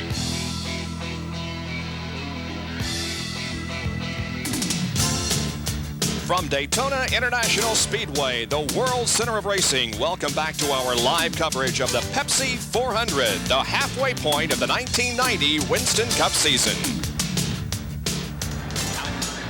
There's the overhead shot of Daytona International Speedway from the blimp. Now, Dale Earnhardt, we understand, may have a problem. You can see the pit crew getting set for a possible entry onto pit road by Earnhardt. Jerry, what about it? Well, apparently Dale radioed a moment ago because the car picked up a push. He thought he might have a push in the car, so he radioed again next lap by that he may have a right front tire going down. And now he feels like the car may just a little bit squirrely out there, but he's going to try to hold on if he can. And they're going to just watch him and see the car seems to be spilling back in a little bit. Benny Ertel was standing with me. Benny, what did he say on the radio just a minute ago? He thought he had a right front flag going down, but what he's saying now is that he thinks he's just cutting it coming off the corner a little bit too tight. So he went back to his regular routine, so he's running okay. Everything's fine. So some anxious moments here in the Earnhardt pit. Well, what he doesn't want to do is what Bill Elliott did. Elliott thought he had a problem and continued out there, but he ended up at the wall. Here comes Rusty Wallace back in for a 2nd stop here in just the last few laps. Yes, he's already 1 lap down. Now they're going to the left side of the Miller car number 27 to change those tires. They changed the right side during the last unscheduled pit stop. The leader stopped on lap 31. We're now on lap 58, coming up on lap 58. Let's see if Wallace goes another lap down. He probably will. As Earnhardt comes down the front straightaway, so the rest is going to be 2 laps ahead. Here comes Dale Earnhardt down through the trioval. There he is right there, and Rusty goes 2 laps down. Watch this line. Watch him go in the corner. He should go right up next to the guardrail. Dale Earnhardt right now has to be a little bit afraid of that right front tire. I'm surprised he's that far away from the wall. You want to be as close as you possibly can, so if something happens to that right front, you just slap the wall and not hit it head on. For those of you just joining us, we're a little behind schedule because we had a red flag for 25 minutes as a result of this incident. It happened as the cars came down to complete lap number 1.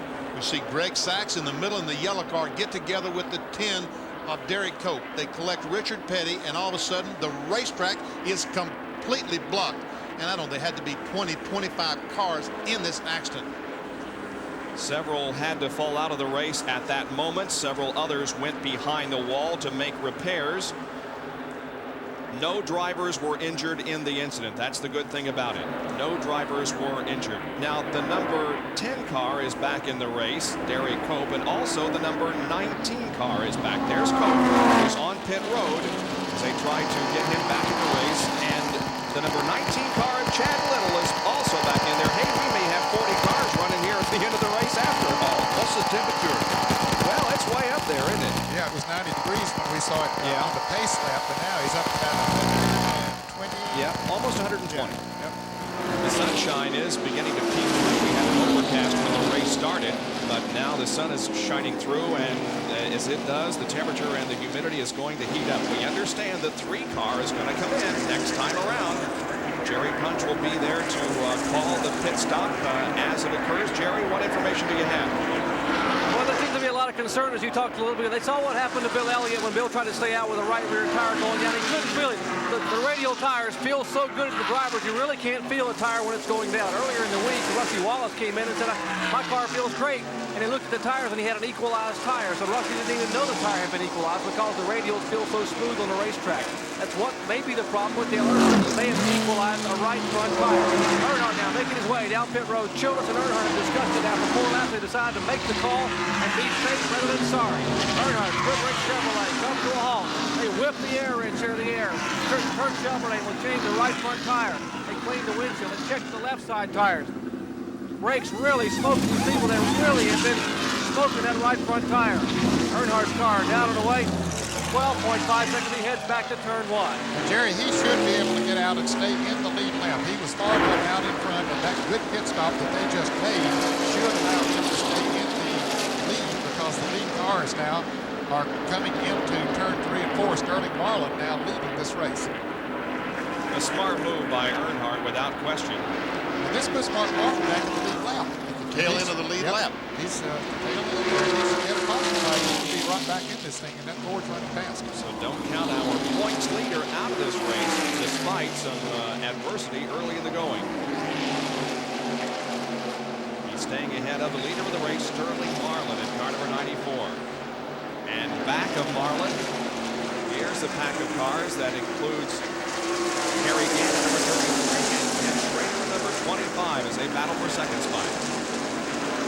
Kent running second, Ken Schrader running third.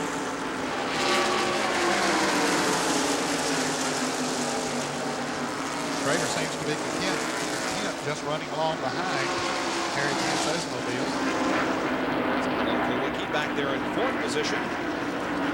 2 races ago in Pocono, Pennsylvania, Harry Kent and Green and White Skull Barbie King, the oldest driver to ever win a Winston Cup pin.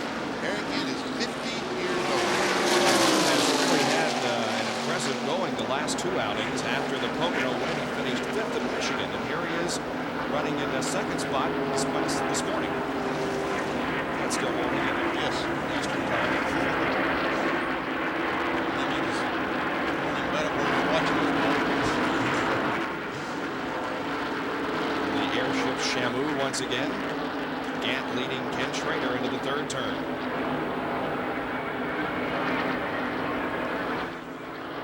You can see how far behind Alan Kulwicki is, not too far. Of course, there's Bob Russo right on him, and Kyle Petty coming into the pits in the Peak Antifreeze Pontiac. Jerry, is this a scheduled pit stop for him? No, it is not, Ned. They think they have the same problem that Dale Earnhardt thought he had, and it's a tire going down. They saw what happened to Bill Elliott. Everyone's gotten a little bit concerned about not being able to feel it. Pontiac is here on pit road. Kyle Petty. Here is Daytona Beach. You can see that there's a little bit of haze separating the racetrack from the beach, which is about 4 miles away. The action continuing here at Daytona International Speedway. We're just past the halfway point of the Pepsi 400. And Dale Earnhardt is the leader of the race. All the leaders have made their pit stops, and now we settle back for some racing action. But Dale Earnhardt has almost a half-lap lead on the rest of the field. Yeah, he's not racing. He's running away from it. Giving you the interval now between the 1st and 2nd and 3rd place cars. You can see that there is a lot of open racetrack before we get back here to a pretty good race among Harry Gant, Ken Schrader, and Sterling Marlin. Second, third, and fourth right there as they pass Jimmy Means. Now those guys are racing just as hard as they possibly can.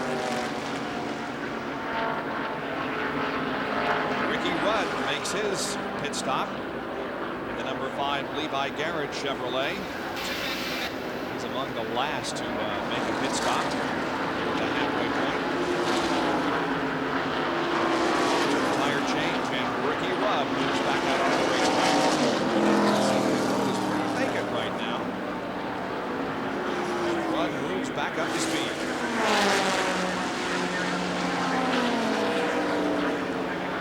There's the battle for second once again.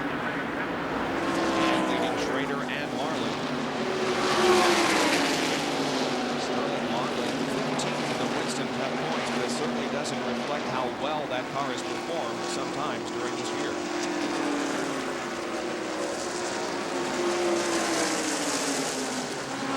Again, I'm surprised that the 25 car, Ken Schrader, is not as dominant as Dale This is a similar racetrack to Talladega. Yep. I don't know if it's radial tires, of course, first time they've run them here at Daytona. Might make a difference, but you're right. He is not as competitive as he was in those two events compared to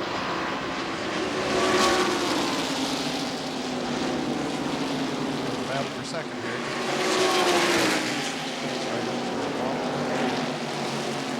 There's Ricky Rudd going a lap down to these two cars. Just made a pit stop.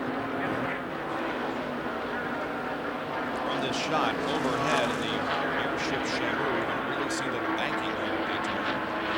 Let's go down the backstretch.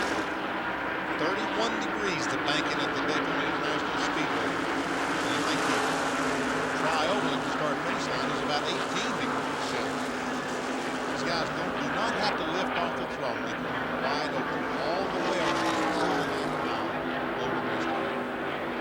It is an overcast day, but still the temperature is going up, up, and up. You can see inside the Chad Little car, the needle is pegged. It is past the 120-degree mark in holding. It's hotter than that. Normally, I think they say about 135 to 140 degrees inside of these race cars. Can you imagine having to work at that kind of temperature? I can't imagine doing a pit work on a day like this with our guys down there dressed in their fire suits and chasing stories all around down there. It's going to be very uncomfortable for them. Out up here in the nice air conditioning.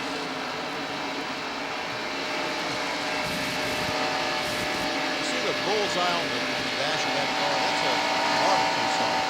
And that's one reason that Chad Little is back in the race, is for those people. Because he isn't going for Winston Cup points. He's out and run about 18 or 19 races this year. But they bought this in-car camera. And he gets back on the racetrack and watch. We're showing a couple million people bullseye barbecue sauce. That's how important the sponsors and advertising is. He wants to start racing. You're familiar with bullseye barbecue sauce, aren't you? I think a little bit of that might be right. And interesting that you shows. Hey, sorry about that. Then it couldn't resist. And interesting you should mention because that Pete car that we saw ahead of Chad is pulling out of Winston Cup racing for next year. We continue to watch the Union Goodrich Chevrolet driven by Dale Earnhardt, just passing cars and having them all to himself. Race recap from Western Auto shows that Dale Earnhardt has led 65 of the 85 laps, 2 caution periods, 7 laps. And we have 11 cars currently on the lead lap at an average speed of 158.835 miles an hour. You know, this is the most trouble he's had all day passing anybody. He's fought him for half a lap. Lap leaders include Earnhardt, of course, Jimmy Spencer, Sterling Marlin, Ken Schrader, and Rob Moroso. Now, those that are out of the race, most of these because of the accident as they came down to complete lap number 1. Sachs, Petty, Foyt, Wilson, Terry Byers, the Australian, Phil Barkdahl, Mickey Gibbs, Ernie Irvin, Morgan Shepherd, and Charlie Glotzbach. Now, let's take a look at the Mechanic of the Year standings. As we reach the halfway point, Robin Pemberton, crew chief on the number 6 car, is on top of the standings, with Tim Brewer of the number 11 General Line car is 7th, and number 20 Glover is 3rd, Gary Nelson 4th, and Mike Beam 5th position Mechanic of the Year standings. Well, let's give word to Mike Staten. You remember the fireman that was injured here at the ARCA race back in February? Well, he back here to the Daytona Speedway for this race, and he is here today. He spoke to his fellow workers at the safety meeting this morning. He's still off work, but he's making great strides at physical therapy and working 5 days a week, 8 hours a day. And he wants to thank all the race fans everywhere for thoughts and prayers. And you know, folks, if you just woke up out on the West Coast, or if you just joining us, Bob talked about a big crash. Watch this. This is coming down to complete the first lap. Derek Cope and Greg Sachs get together, collect Richard Petty, and all of a sudden, the racetrack, as you can see, is completely blocked. There's no place for anyone in the rear to go, and anyone who made it through is lucky. It's just luck. It's the only reason for getting through that melee. That brought out the red flag for 25 minutes as the track was cleared. No driver was injured in the accident. That is the most important thing that we stress. No driver injuries because of the accident involving at least 20 cars. Surviving all of that, well, Dale Earnhardt certainly did. Rusty Wallace is right there. And again, he's a lap down, a couple of laps down in the field. In fact, Dale Earnhardt just went around him. I think that'll put Rusty Wallace 3 laps down. And when we saw Earnhardt lapped the car number 57 of Jimmy Spencer a few moments ago, that left only 10 cars in the lead lap. As a matter of fact, only 9 cars now are in the lead lap. That was the second time that Jimmy Spencer had been lapped. Still, the best battle on the racetrack involves second, third, and fourth. Harry Gant, Ken Schrader, and Sterling Martin as they are separated only by just a few cars. Oh, we have a spin coming off of corner number 2. Car spinning to the infield. That's Mark Martin. Yes, it is. That's where the caution is out. To bring out our third caution flag of the afternoon as Mark Martin's car is still rolling as he tries to get it going, headed in the right direction. The spin happening off of corner number 2. Martin sliding to the infield grass on the backstretch, but he has it headed in the right direction and back out on the racetrack, and so the caution flag is coming out. You know, the impressive thing about that spin, Martin turned to go towards the infield instead of back on the racetrack and away from the traffic. I don't know how he was thinking about all those things. You'd think his thought would be get back to the pits as quickly as possible, but he turned away from the traffic. Mark Martin was running in 10th position when the spin occurred. He is, of course, the Winston Cup points leader and is trying to hang on to that lead here this morning in the Pepsi 400. He comes down and receives the yellow flag. Now the pace car will be picking up the field, and probably, what do you think about pit stops, guys? Oh, yeah, they'll be coming in, no question about it. Now, if this race had gone green all the way, fellas, Dale Earnhardt would have had to make one more pit stop than the other guys because he came in much earlier. But now, everybody has to make at least one more pit stop after this one. This caution. Okay. 25 car of Ken Schrader will be hoping to get into a position after the pit stops and hook back right on the tail end of the number 3 car and go with him. I don't know if he can keep up. You know, there's always saying he ought to hook on a chain. Yeah. I don't know if he can, even with a chain, if he can keep up with that 3 car. Earnhardt looks like he is purely the classic. He does indeed. There you see the pit crew members out on pit road with boards in hand, directing their driver to their assigned position. Richard Childress crew getting set. Here comes Dale Earnhardt and the others down pit road. Stay out there. Some will, but most of them duck into pit road for service. You see how far Earnhardt accelerated ahead of the other cars coming into the pits. Let's go to the pits. Earnhardt again, a welcome relief, as Ned Jarrett mentioned. Ned, this will put everyone back on sync. Schrader on the bottom, Earnhardt on top. As you see the crew now for Kenny Schrader, they will change right side tires. Likewise, the Earnhardt crew now coming around to the left side of the car. It'll be a 4-tire change. Crew taking advantage of this yellow flag. You look at all 4 tires. Put 4 fresh Goodyear Radial Eagles on their Chevrolets. And Schrader and Earnhardt's crew. Schrader's car down and away. Earnhardt's car off the jack. He moves back toward turn 1. Here's a race down pit road. Harry Gant making the move. Here's Dale Jarrett, Rusty Wallace, Kenny Schrader, and finally the Kodiak Chevrolet heading back to turn 1. Well, Earnhardt was pitted right at the last pit toward turn number 1, and Schrader was just about at the midway point, so Earnhardt had a lot less distance to travel to get back out onto the racetrack, and he hangs on to the advantage. So we are under caution for the 3rd time here this afternoon because of a spin off of corner number 2 involving Mark Martin. And here is a replay of it. You can see the car getting loose, coming off the corner and sliding to the infield grass. And the car at the back end just went out from under him where the tire went down. We don't know, but he gets it down on the grass, spins it around. The car right behind him, which may have taken the air off the rear spoiler, or they could have possibly made contact coming off the second corner. So Mark Martin brings out the third caution of the day here in the Pepsi 400. Stand by for more live coverage from Daytona International Speedway.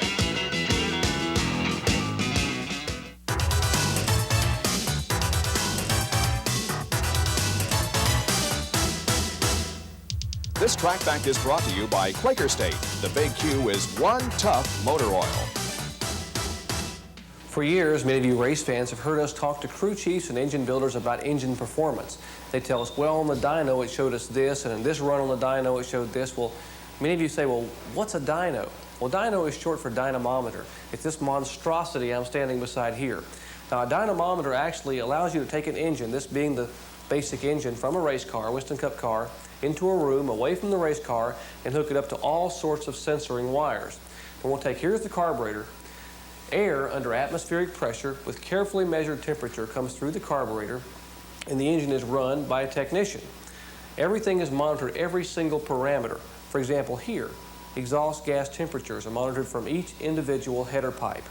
Now, the heart and soul of the dynamometer actually is this little blue box here in the back. This allows, by compressed water, a conversion of torque from the engine into a horsepower reading.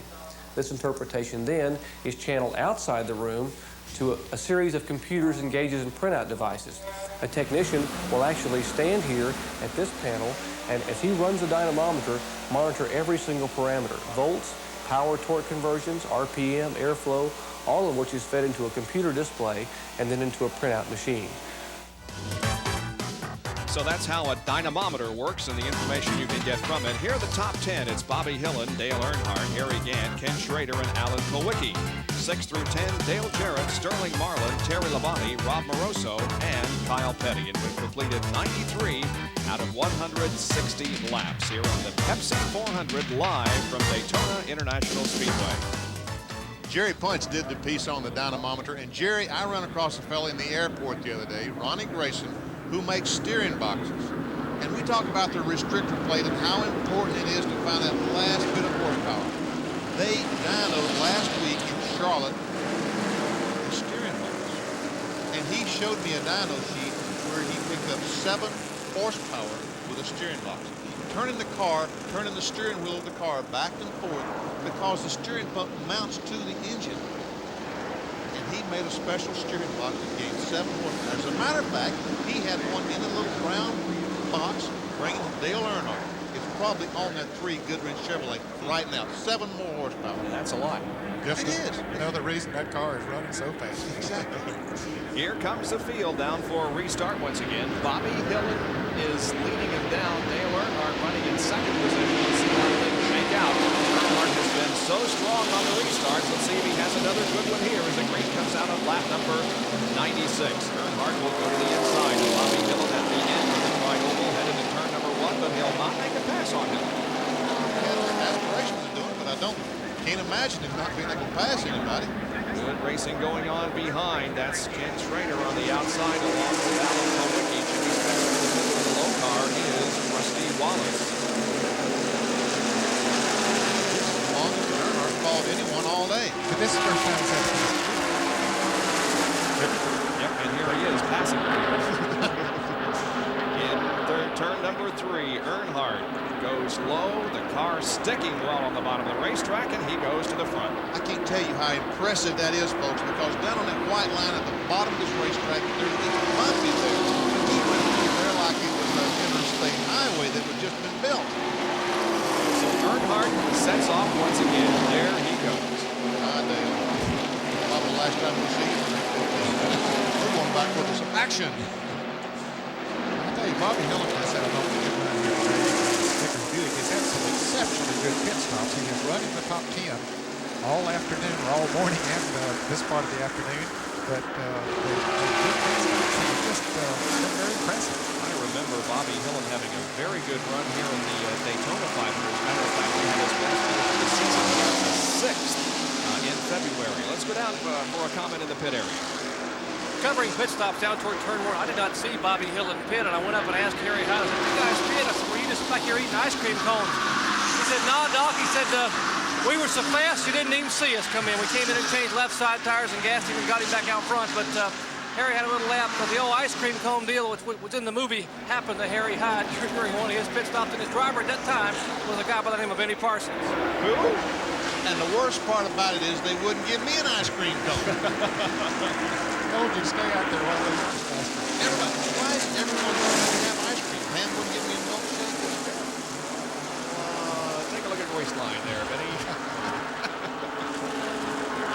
Let's go to John Kernan, who's with Richard Prue. Well, Richard, you know, Kenny was so dominant along with Dale Earnhardt here early in the year, also at Talladega. Is he just kind of sandbagging Dale Earnhardt? No, John, we just missed the setup a little bit. The car's a little bit tight, but, you know, we're just going to hang on. That's about all we can do. Now, the last pit stop, you took 4 tires, but you didn't make a chassis adjustment. Why?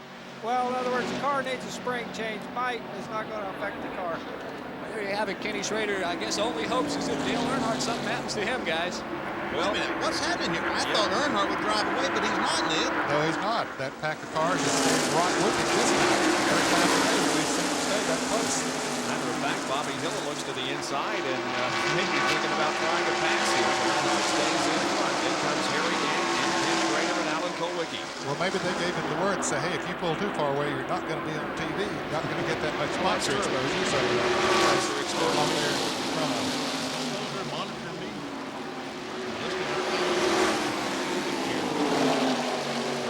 cars now begin to separate themselves from the rest of the pack just a little bit. Here comes the 94 car of Sterling Marlin and Terry Labonte and Dale Jarrett trying to separate themselves and catch this group of 5. In fact, Sterling Marlin and Terry Labonte just moved around. Dale Jarrett selling to Sterling Marlin, Jarrett Runstone. It's an interesting statistic. The record for fewest cautions, 11 laps, and today so far we have had 11. Let's hope we don't have any more. Of course, we did have that long red period of about 25 minutes. This has been an expensive weekend for the Winston Cup teams. We saw about 20 cars crashed in the first lap accident, and yesterday there were 6 cars wiped out in the last practice session. Darryl Waltrip, in case you don't know, is laying in the hospital in Halifax Hospital here, had some surgery last night on his left leg and missed his first race in 432 races. So been an expensive weekend. 100 laps are complete. We've got 60 more to go in the Pepsi 400 as Dale Earnhardt continues to set the pace, looking for his first win ever at the World Center of Racing. We'll be right back. From the airship Shamu overhead Daytona International Speedway, Dale Earnhardt set the pace in the Pepsi 400. This blimp is a really interesting looking creation. It is this making its first appearance since arriving in Florida on the 4th of July. It's going to be making a goodwill tour of Florida throughout September. 250,000 cubic feet of helium are inside the airship, and 2 engines can propel it to a speed of almost 60 miles an hour. A little bit slower than they're going on the racetrack, but that's a very interesting looking blimp. Good tight shot of Dale Earnhardt as he continues to lead this race, but not pulling away from Bobby Hillin and the others quite as much as we expected. Let's go to Jerry Punch, who's with Richard Childress. Maybe he can tell us why he's not pulling away. Well, let's check, Bob. Richard, Dale not pulling away like he was a little bit ago. Is there a problem? No, I think it's going to take a few laps for everybody's tires to get hot. Everybody's pretty much staying in line right now. And we need to get a little help off the other cars, too, so give us a few more laps. Are these cars that loose with the radial tire? I mean, do you really have to give them a lot of spoiler to keep them tight? You know, we've got our car real tight. Really, we got it a little bit too tight. We loosened it up a little bit then. You know, it's hopefully this will help us out on the long run. We have to wait for some of those guys to get a little hotter rubber on their cars. When they get loose, Earnhardt should begin to stretch it out.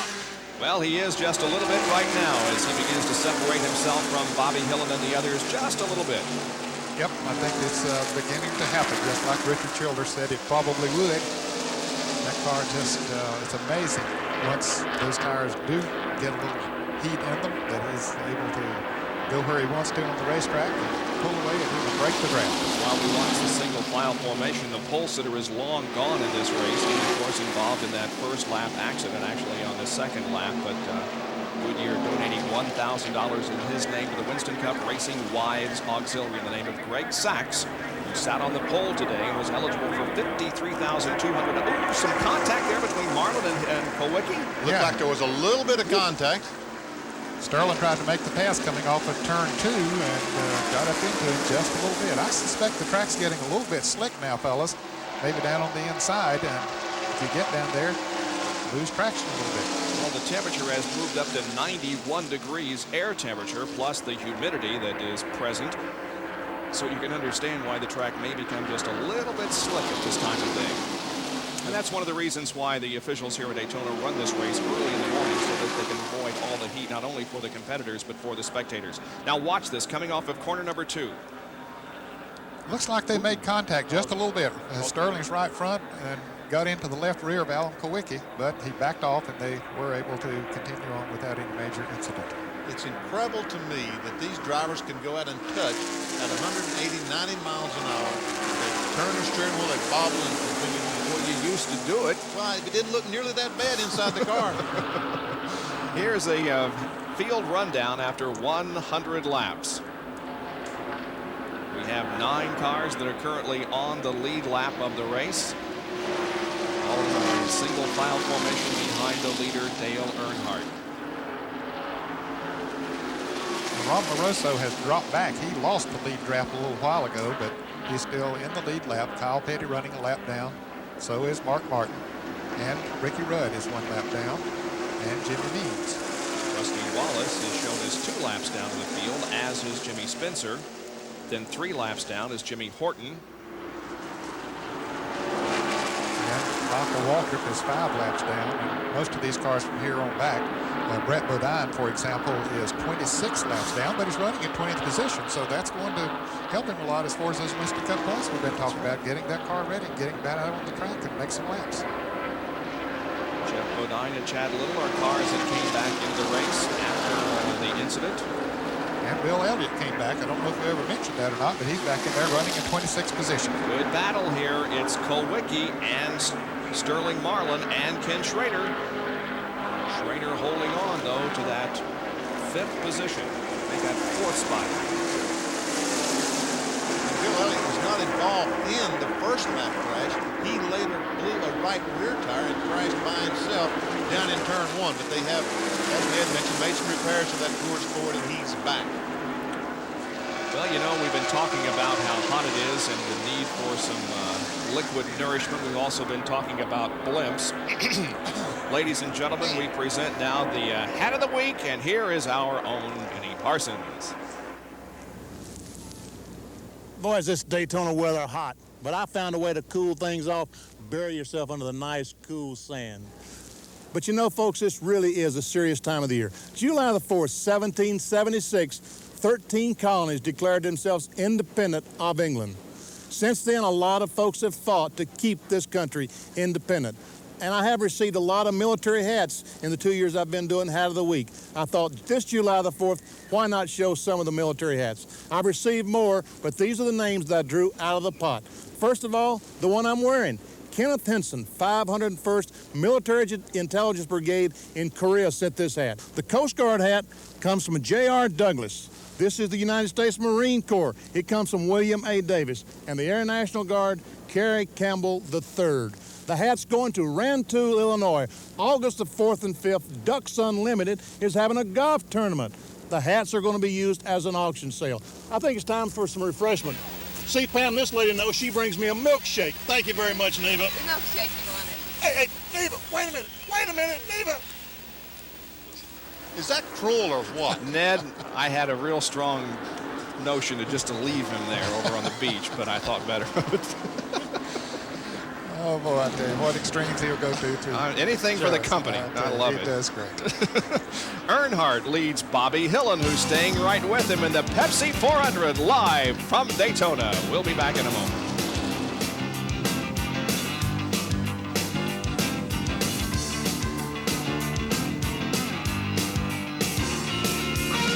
Welcome you back to Daytona International Speedway on this now Saturday afternoon Eastern Time, where we are 112 laps into the Pepsi 400. And speaking of degrees, it has moved up to 93. There you can see it's 12:24 Eastern time. Now, how about the track temperature, Jerry? How hot is it down there?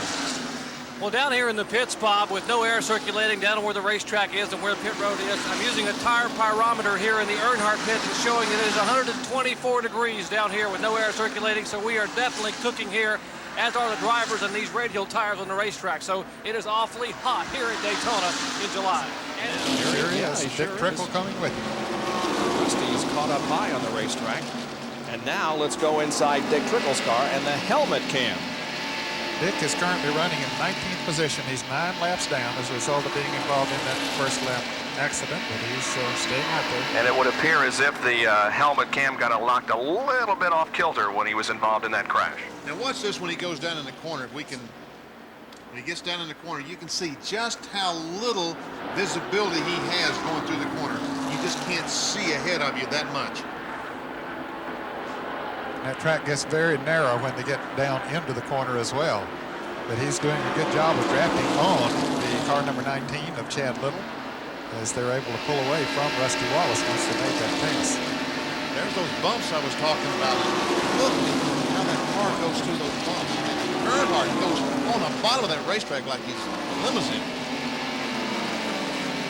Let's take a look at this statistic showing you where the point leaders are at the moment. Mark Martin, the points leader, is running 11th. Morgan Shepherd was involved in the early crash. Jeff Bodine is 23rd. Rusty Wallace 14th. And Dale Earnhardt is a leader. We're going to see a real shuffle in the point standings at the end of this event because the top 5, as we told you at the beginning of the program, are separated by only 118 points. It will be interesting to see who leads coming out.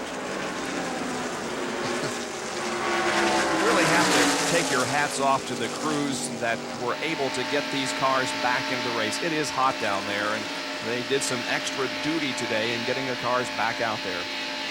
We're looking at the bumper cam of Dick Trickle's car to Rusty Wallace, who is running behind him. Back out the front of Chad Little's Bullseye Barbecue Sauce Ford. Pontiac's calling a Ford. There's the car number 71. We might have called that a Chevrolet a little bit earlier. That's a Pontiac. Dave Marcus always runs Chevrolets, but when he wrecked his car that he qualified for this event, he borrowed this car from J.D. McDuffie to run in this race today. Of course, it still has the Big Apple supermarket sponsorship on it. The answer to the question that many of Benny Parsons' fans have been calling in and asking is $125 an hour. The question was, how much did it cost to have the backhoe to dig that hole for you that you got in on the beach? She's nice. I've never said anything bad about you much. Got to get a tractor trailer. That's right. There's the bullseye race cam looking back on Dick Trickle. Chad Little's car. And now we look at Chad from Dick's perspective. We got dueling cameras. That's right.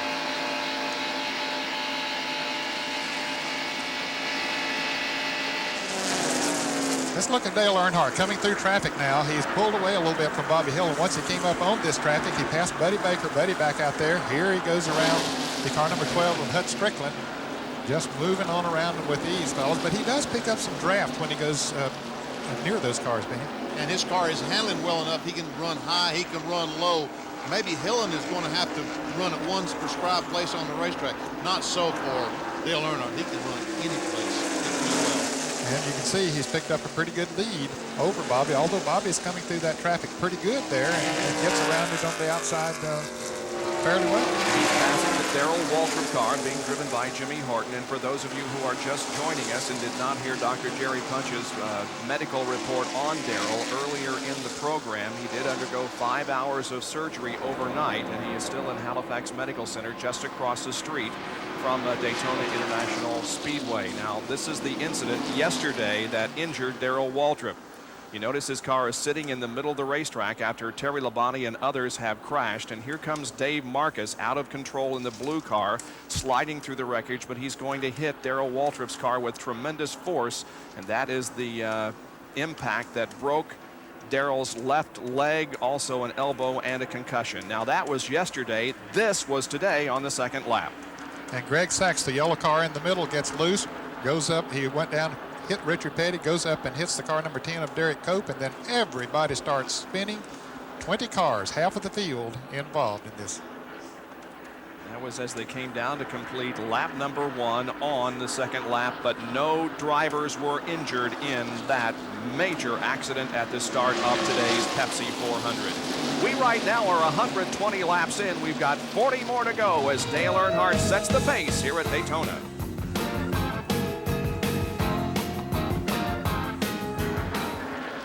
122 laps out of 160 completed. Dale Earnhardt is the leader of the Pepsi 400, followed by Bobby Hillin, Harry Gant, Terry Labonte, and Ken Schrader. Running in 6th position is Alan Kulwicki. 7th is Sterling Marlin.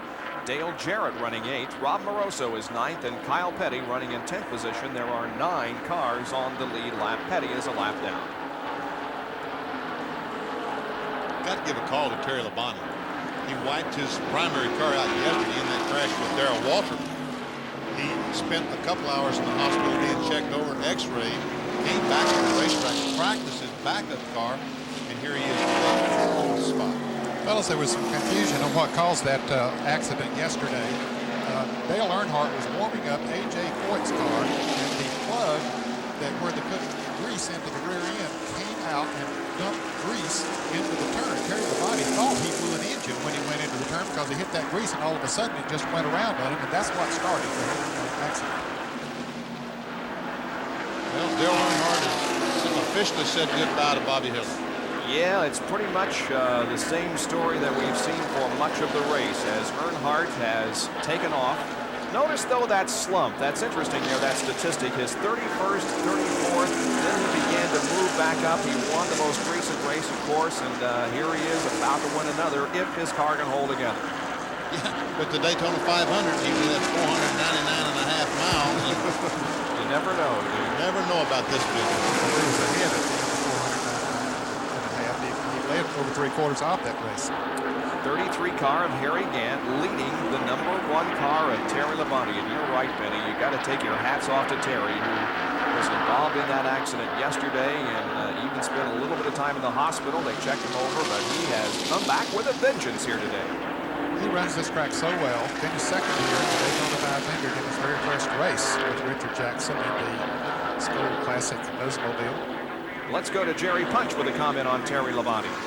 Well, you're talking about Terry. You know, he was sent over to, I was one of the people who checked Terry out after the accident yesterday, sent over for some x-rays of his neck. The way he hit the wall and the head went forward and then backward. He was tagged head on by Ernie Urban and then again by Bud Martin came in up there. And he was awfully sore, but you got to give a call to Richard Jackson and the crew. They had a special practice session yesterday late for the drivers and the crews that had to use a backup car. They did not get a chance to get that car ready until this morning, so they had no practice whatsoever in that car. Labonte comes out, gets in a strange race car that has not even been on the racetrack and turned a lap on a super speedway with a plate on it. And that whole crew, Labonte, Richard Jackson, and that whole crew have done one whale of a job.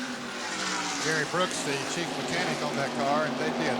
They really worked their heart out to get this car back ready, and apparently got it set up very close to the way the other car was working because he was absolutely one of the fastest cars in practice here before that accident yesterday. Here comes Ken Schrader looking to pass, however. Terry Labonte down the backstretch, heading into turn number 3.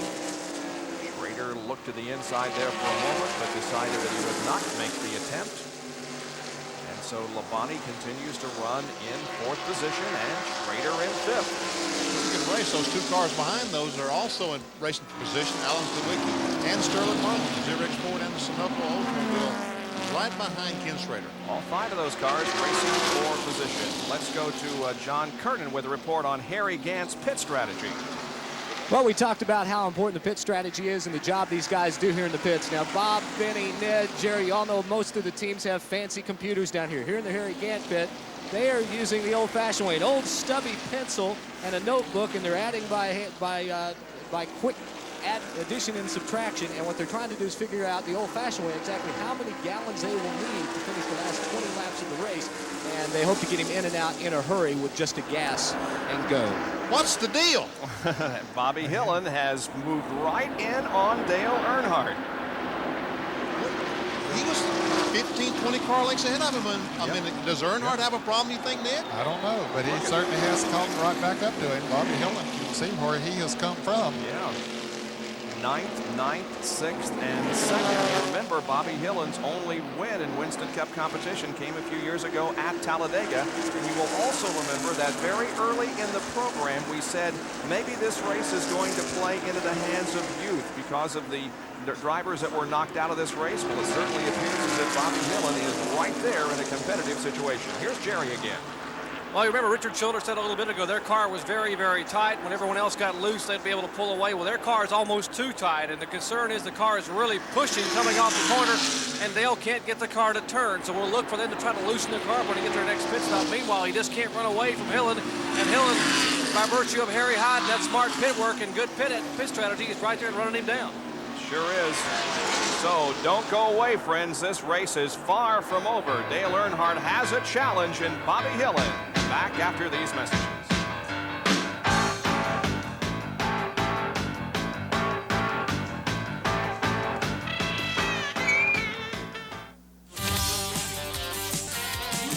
The Pepsi 400 live flag-to-flag coverage for the first time in history. We're about 4 miles from the beach here at Daytona, as ESPN Speed World is on hand for all the activities surrounding the Pepsi 400 and 131 laps in.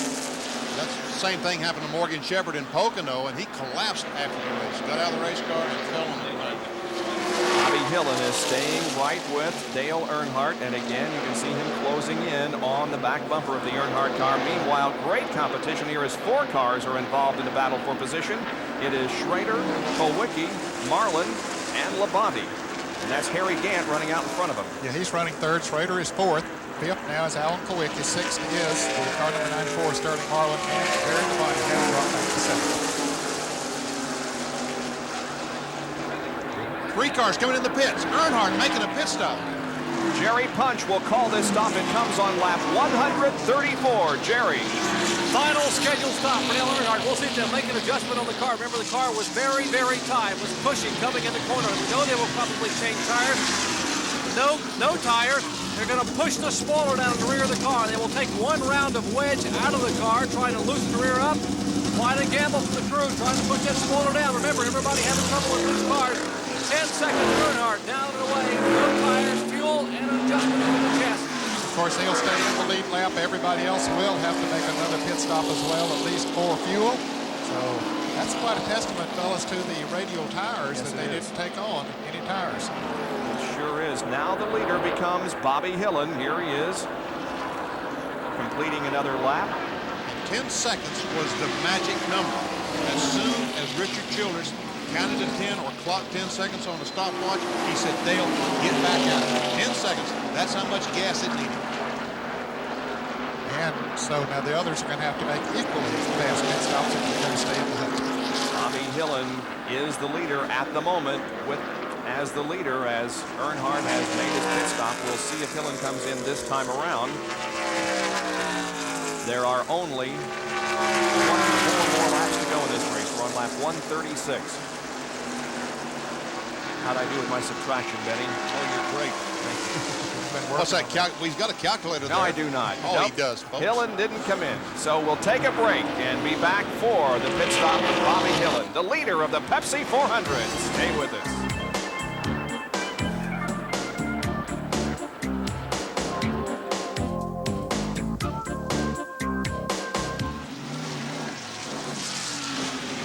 Bobby Hillin made a pit stop, has spun the car trying to get in and get some gas. He spins the car around. Now they're putting some fuel in it.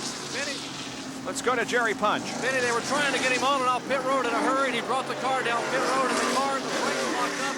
He could not get the car stopped. The car spun a loop. He tried to get the car spun back again.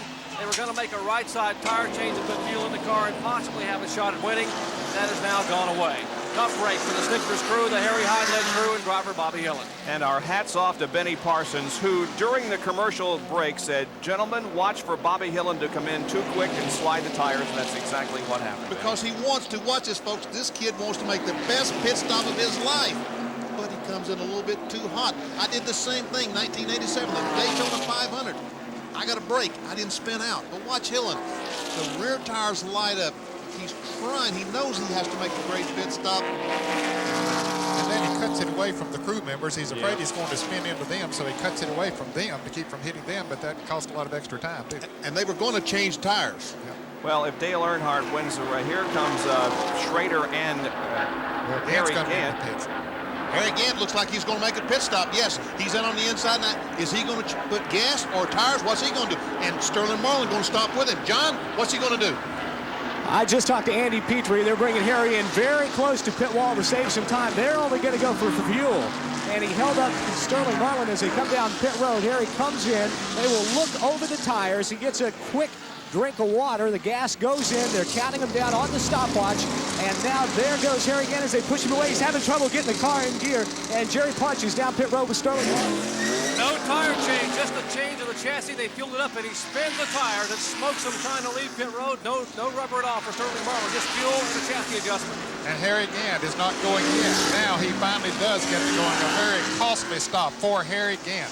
Evidently, he was out of fuel. Evidently, that Skull car was out of fuel when he came in. And here comes Schrader. He's coming in the pits. Well, let's see how he does it. And Alan Kulwicki is also coming in just ahead of Ken Schrader. Schrader now getting ready for his final pit stop of the event. Here comes Alan Kulwicki pitting at the end of pit road down toward turn number 1. John Kernan is there with Schrader.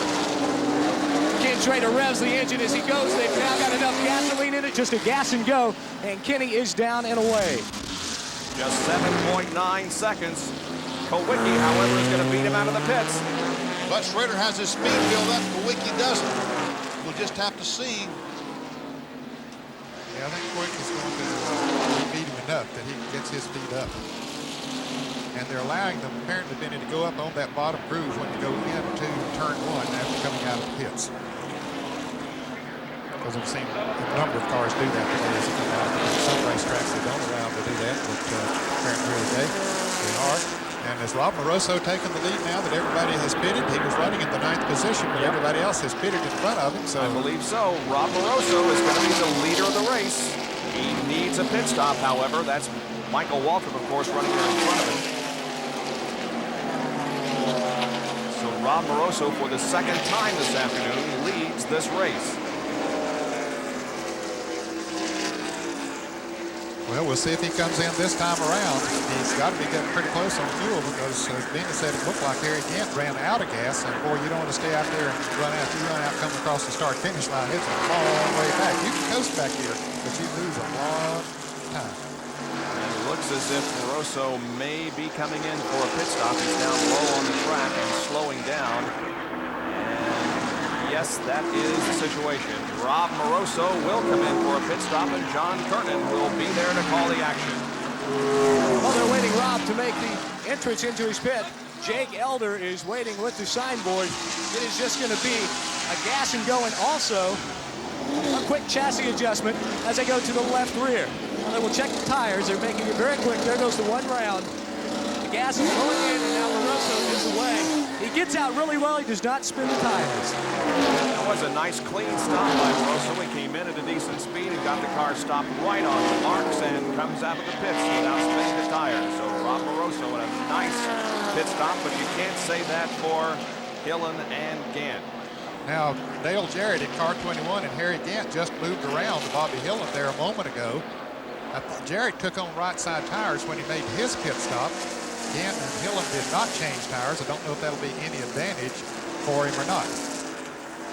Well, Earnhardt is the leader of the race with Kulwicki running second, then Schrader, then the one car of Terry Labonte. There is the leader as he laps Bill Elliott, who is without a hood. We'll be back with more live coverage in the final laps of the Pepsi 400 from Daytona International Speedway.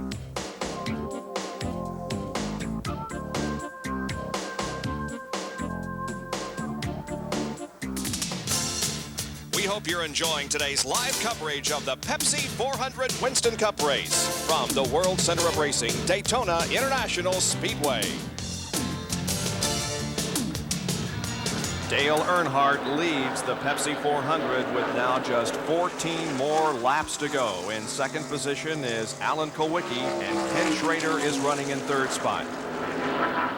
But Earnhardt has a rather comfortable lead at the moment, and look how low on the racetrack he is. Well, he's right on that white line, almost down to the apron, but that is the fastest way. It's the closest way. It's not quite 2.5 miles down there. And evidently that chassis adjustment they made adjusted the spoiler a little bit is to his liking, especially with him out there running by himself. Putting that spoiler down, let him go down the straightaway faster. Of course, it takes a little of that push out going into the turns as well, and it's really worked well for him. The number 20 car of Rob Barroso had a good pit stop, but he maintained his position from when he came in to when he went out. We'll take a look at it from our Big A pit stop performance. Barroso with 19 seconds to get in and out of the pits, and a crew with a 7.2 second. He only took on fuel, no tire change, but the driver time was much slower than Dale Earnhardt. Well, Rob Barroso did not want to spin out. I mean, he realized he's a young guy. He did not want to spin out. He slowed down a little bit too much coming in the pits. He accelerated out of the pits, no problem, but he slowed down a little bit too much getting in. Barroso continues to maintain his 9th position, however, and is the last car on the lead lap. Benny, I suspect when they saw what happened to Bobby Hillin, that they were on the radio telling him, saying, hey, be careful coming in here. Don't lock the brakes up and spin it out. That, of course, takes a little bit extra time, but it's worth it. Because Hillin now is back in the 8th position. He was running in 2nd position when he came in. And Harry Gant, who also had a bad pit stop as the car stalled on pit road and had to push it away, is back in 7th spot. And he was 3rd when he came in. It really makes a difference. Dale Earnhardt looking for his 44th Winston Cup win. You know, we keep talking about driver time. Here's what we're talking about. See the white line we're clocking when the driver crosses that white line coming in the pits. We follow him down pit road. He stops at his pits. The crew makes the adjustments, whatever, changes tires, puts fuel in. And then there's the white line that we're clocking the car when it leaves the pit. So that's what we're talking about by driver time. Dale Earnhardt has never won here at Daytona in Winston Cup competition. Well, he has in some of the qualifying races, the Busch Clash, but as far as the points race, right? But he only has 11 more laps to go. Make that 10 more laps to go, and he will have won the Pepsi 400 on lap 150. 10 more laps to go for Dale Earnhardt. If he's thinking about the Daytona 500, Ned, you think it's entered his mind? I don't know. I got to be. He certainly hasn't dwelled. It might have been in his mind, but now that last lap, yeah, I expect it to come into his mind that he'll really drive the curve. Now, here's a man that could go over $1 million for the season if he wins this race today. Talk about money. Yeah, really. Wow. What a year he's been having. And Richard Jackson has been named mechanic of the race. Well, that's an excellent, excellent choice. Sure is. That's great. He's the owner and crew chief on the car number 1 that is currently running in the 4th position. We talked about how they were involved in the accident yesterday and didn't get any practice time with the car that's on the racetrack running in 4th spot. So indeed, our hats off and congratulations to Mr. Jackson. Ooh, look at that. Going between Jimmy Spencer and Davey Allison. We just had to have a little fun. It's been a little boring out there for the last little while, so you see the sunshine glistening off the car as it comes through turn number 4, as the sunshine has come out now in full force after a cloudy start to this race in terms of weather and in terms of action on the racetrack. Spin right in front of Earnhardt down in turn 1, right in front of our leader. It's 71, Dave Marcus, and the yellow comes out. J.D. McDuffie is the driver in that automobile. It looks like it's a 71 automobile. And the caution flag is out, and that's going to let all the cars drive on the back bumper of Earnhardt. Ned, is he going to pit? That's the question. I don't think so. I don't think so. Since they didn't take on tires during the green flag pit stop, I don't think that he'll come in now with just a handful of laps to go to pit. Well, we're going to take a commercial break here and see how all this shakes out as we are yellow with 7 laps to go in the Pepsi 400. Will he or won't he? That is the question. And there is Cecil Gordon standing out there with the decoy. With the pit board. I don't know. There's a lot of speculation here as to whether he will or won't. We're going to know here in just a few minutes, or seconds, I should say, as the pace car leads them off of the 4th corner. Let's see. He might dive in at the last moment. Yeah, he could be trying to foot. Nope, nope, he did not come in. I didn't really think Harry Gant's coming in. Harry Gant is, and So is Bobby Hillen. Hillen. Yep. And that doesn't surprise me because they were not getting around the racetrack too good.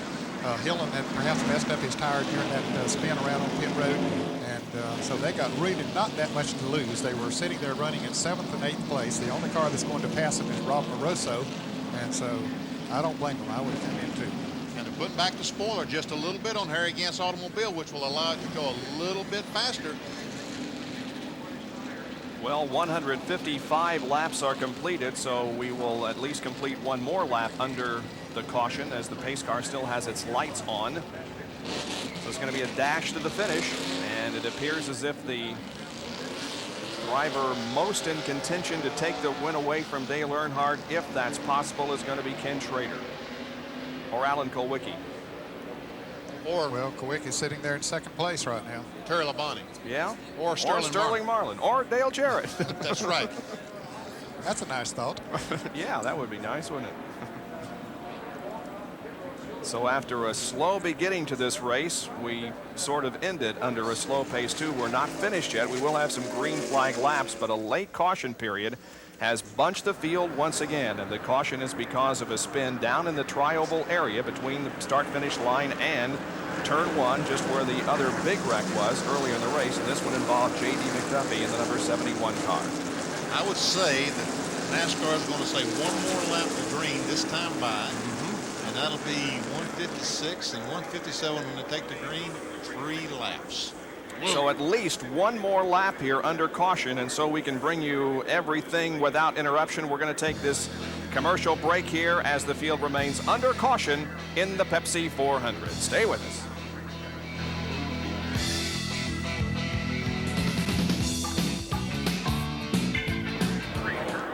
Good timing once again. Here comes the field off of the 4th corner, getting set for the restart with 3 more laps to go. The green flag is waving. Here we go, 3 to go. Look at Earnhardt get the advantage off the line. Man, what a jump. Boy, he just leaves everybody in his wake. And Kulwicki laid back trying to anticipate to keep up with Earnhardt, but he still couldn't do it. Didn't work at all. Now Mark Martin sandwiches himself in between Earnhardt and 2nd place Alan Kulwicki as they begin to build up speed and head down the backstretch. Mark Martin moves over and let those guys racing for position go by. If Kulwicki holds on to that 2nd position, it'll be by far his best finish of the year. He has a couple of 6th place finishes this year, but it's been a rather disappointing year for Kulwicki, but he may have his best finish of 1990 right here.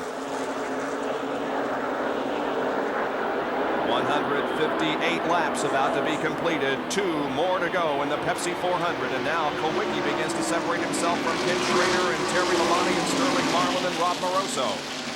Yeah, he would like to go into this last couple of laps without the cars right on his back bumper. Rusty Wallace comes into the pits.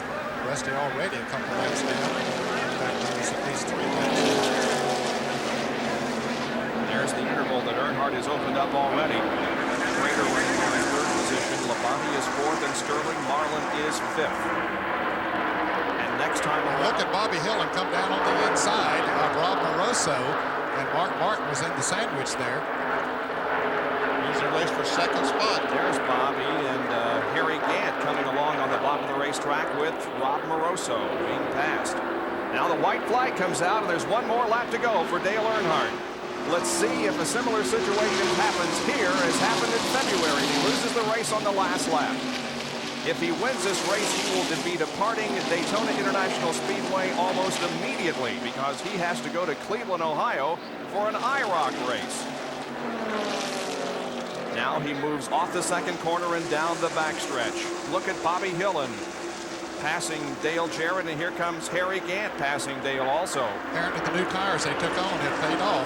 Jarrett was running 6, now he drops back to 8. Earnhardt moves safely through that area that he had the problem in during the Daytona 500. He appears to be on his way to victory for the first time in his career at Daytona. Earnhardt brings it down through the tri-oval. There's the checkered flag, and Dale Earnhardt wins the Pepsi 400. Alan Kulwicki is second. Ken Schrader third, Terry Labonte fourth, and Sterling Marlin fifth. And there's the Richard Childress crew celebrating Earnhardt's first win at the World Center of Racing. Earnhardt has captured the Pepsi 400. So I guess this is Richard Childress as a Carl, and this is his first victory at Daytona as well. So I don't think Ricky Rudd won the race here when he was driving for Richard. You're right. That is, as far as the point race is concerned, he won some of the 125-mile qualifying races and the Busch Clash. Let's go to John Kernan, who's with Richard. Very happy now. I guess you feel vindicated after what happened in February at this place. Well, nothing makes up for the Daytona 500. Boy, it sure does feel good to win a Daytona 400 or a Daytona 500. We feel great. Boy, these guys are just super. Were you a little bit tense on that last lap? I knew you said to me, hey, it's not over yet. Now, we've seen that rodeo before, with the last lap deal. And, we never count it till he gets that checker flag. Well, finally, Dale Earnhardt winning a points race here for Richard Childress at the Daytona International Speedway. His 43rd Winston Cup career win and his 5th win of 1990. By far, he has more victories than anyone else. And now Dale Earnhardt moves to victory lane. Well, it's been a very tough weekend here at Daytona International Speedway. It all began yesterday when Darryl Waltrip was involved with several others in this crash up off of corner number 4 that has sent Darryl to the hospital here in Daytona Beach with a broken leg, a broken elbow, and a concussion. This is the incident that sent him to the hospital as Dave Marcus came sliding through the wreckage and hitting Darryl Waltrip's car in the left front. Now on the second lap, as the cars were coming down to complete lap number 1 of this race, a melee at the start-finish line as Greg Sachs, Derry Cope, and Richard Petty all bumped together and created a chain reaction behind them that eliminated over, or at least involved, more than 20 cars. Half of the field involved in this incident. However, several were able to get back in the race, and no drivers were injured in that incident, which brought out the red flag and stopped this race for 25 minutes. And surviving all of this weekend is Dale Earnhardt, who has come home victorious in the Pepsi 400. And boy, he has got to be one very, very warm race driver, because it is very hot here this afternoon. It's over 90 degrees. It is very humid. And for our road handler winter interview, let's go to Jerry Punch. Dale Earnhardt sitting in the car, getting unhooked, and Dale of the big Good Ranch channel, congratulations on a great effort. Well, it was a good one. The guys worked really hard all day. The car is as good as it was in February, and we just sort of cringed there that last caution. It had a couple laps to run yet, and we was worried about Allen be having enough to race with us. We got a good jump on him on the restart, and the car did a great job. I'd like to thank the Good Ranch and say hi to my daughter Kelly back home and all my friends. We just did a good job today. Had a good day. Thanks the Lord for a safe race. Nobody got hurt in that accident down there. Got to be vindication after that last lap at Daytona back in February. Did you have any thoughts on the final lap here when you saw that white flag fly one more time? Well, I ran in sort of in the middle of the groove. I didn't get too close to the edge on either side, so I wouldn't run over no debris. I didn't take any chances. Dale Earnhardt, a tremendous run today. Again, domination here. Great effort by Richard Childress and the Goodrich crew, and his wife and Taylor Nicole, the little girl, get in here as they celebrate a win in the Pepsi 400 at Daytona. He doesn't look all that worse for the wear, does he? No, he doesn't. No, he really He's doesn't. tough. After 400 grueling hot miles here at Daytona, a very deserving victory for Dale. But he won. Those guys back second, third, and fourth don't look that good. So Dale Earnhardt emerges from the car and receives the applause of those gathered in victory lane and those gathered here that watch the exciting Pepsi 400 tomorrow. Our congratulations to Dale Earnhardt. Here are the top 5 finishers. Kulwicki was second, followed by Ken Schrader, Terry Labonte, and Sterling Marlin. Don't forget Speed Week at 7:30 Eastern Time tonight. My thanks to Ned Jarrett and Benny Parsons, Jerry Punch, and John Kernan. Dale Earnhardt has won the Pepsi 400 here at Daytona International Raceway and moves up to second in the points. For now, this is Bob Jenkins. So long, everyone.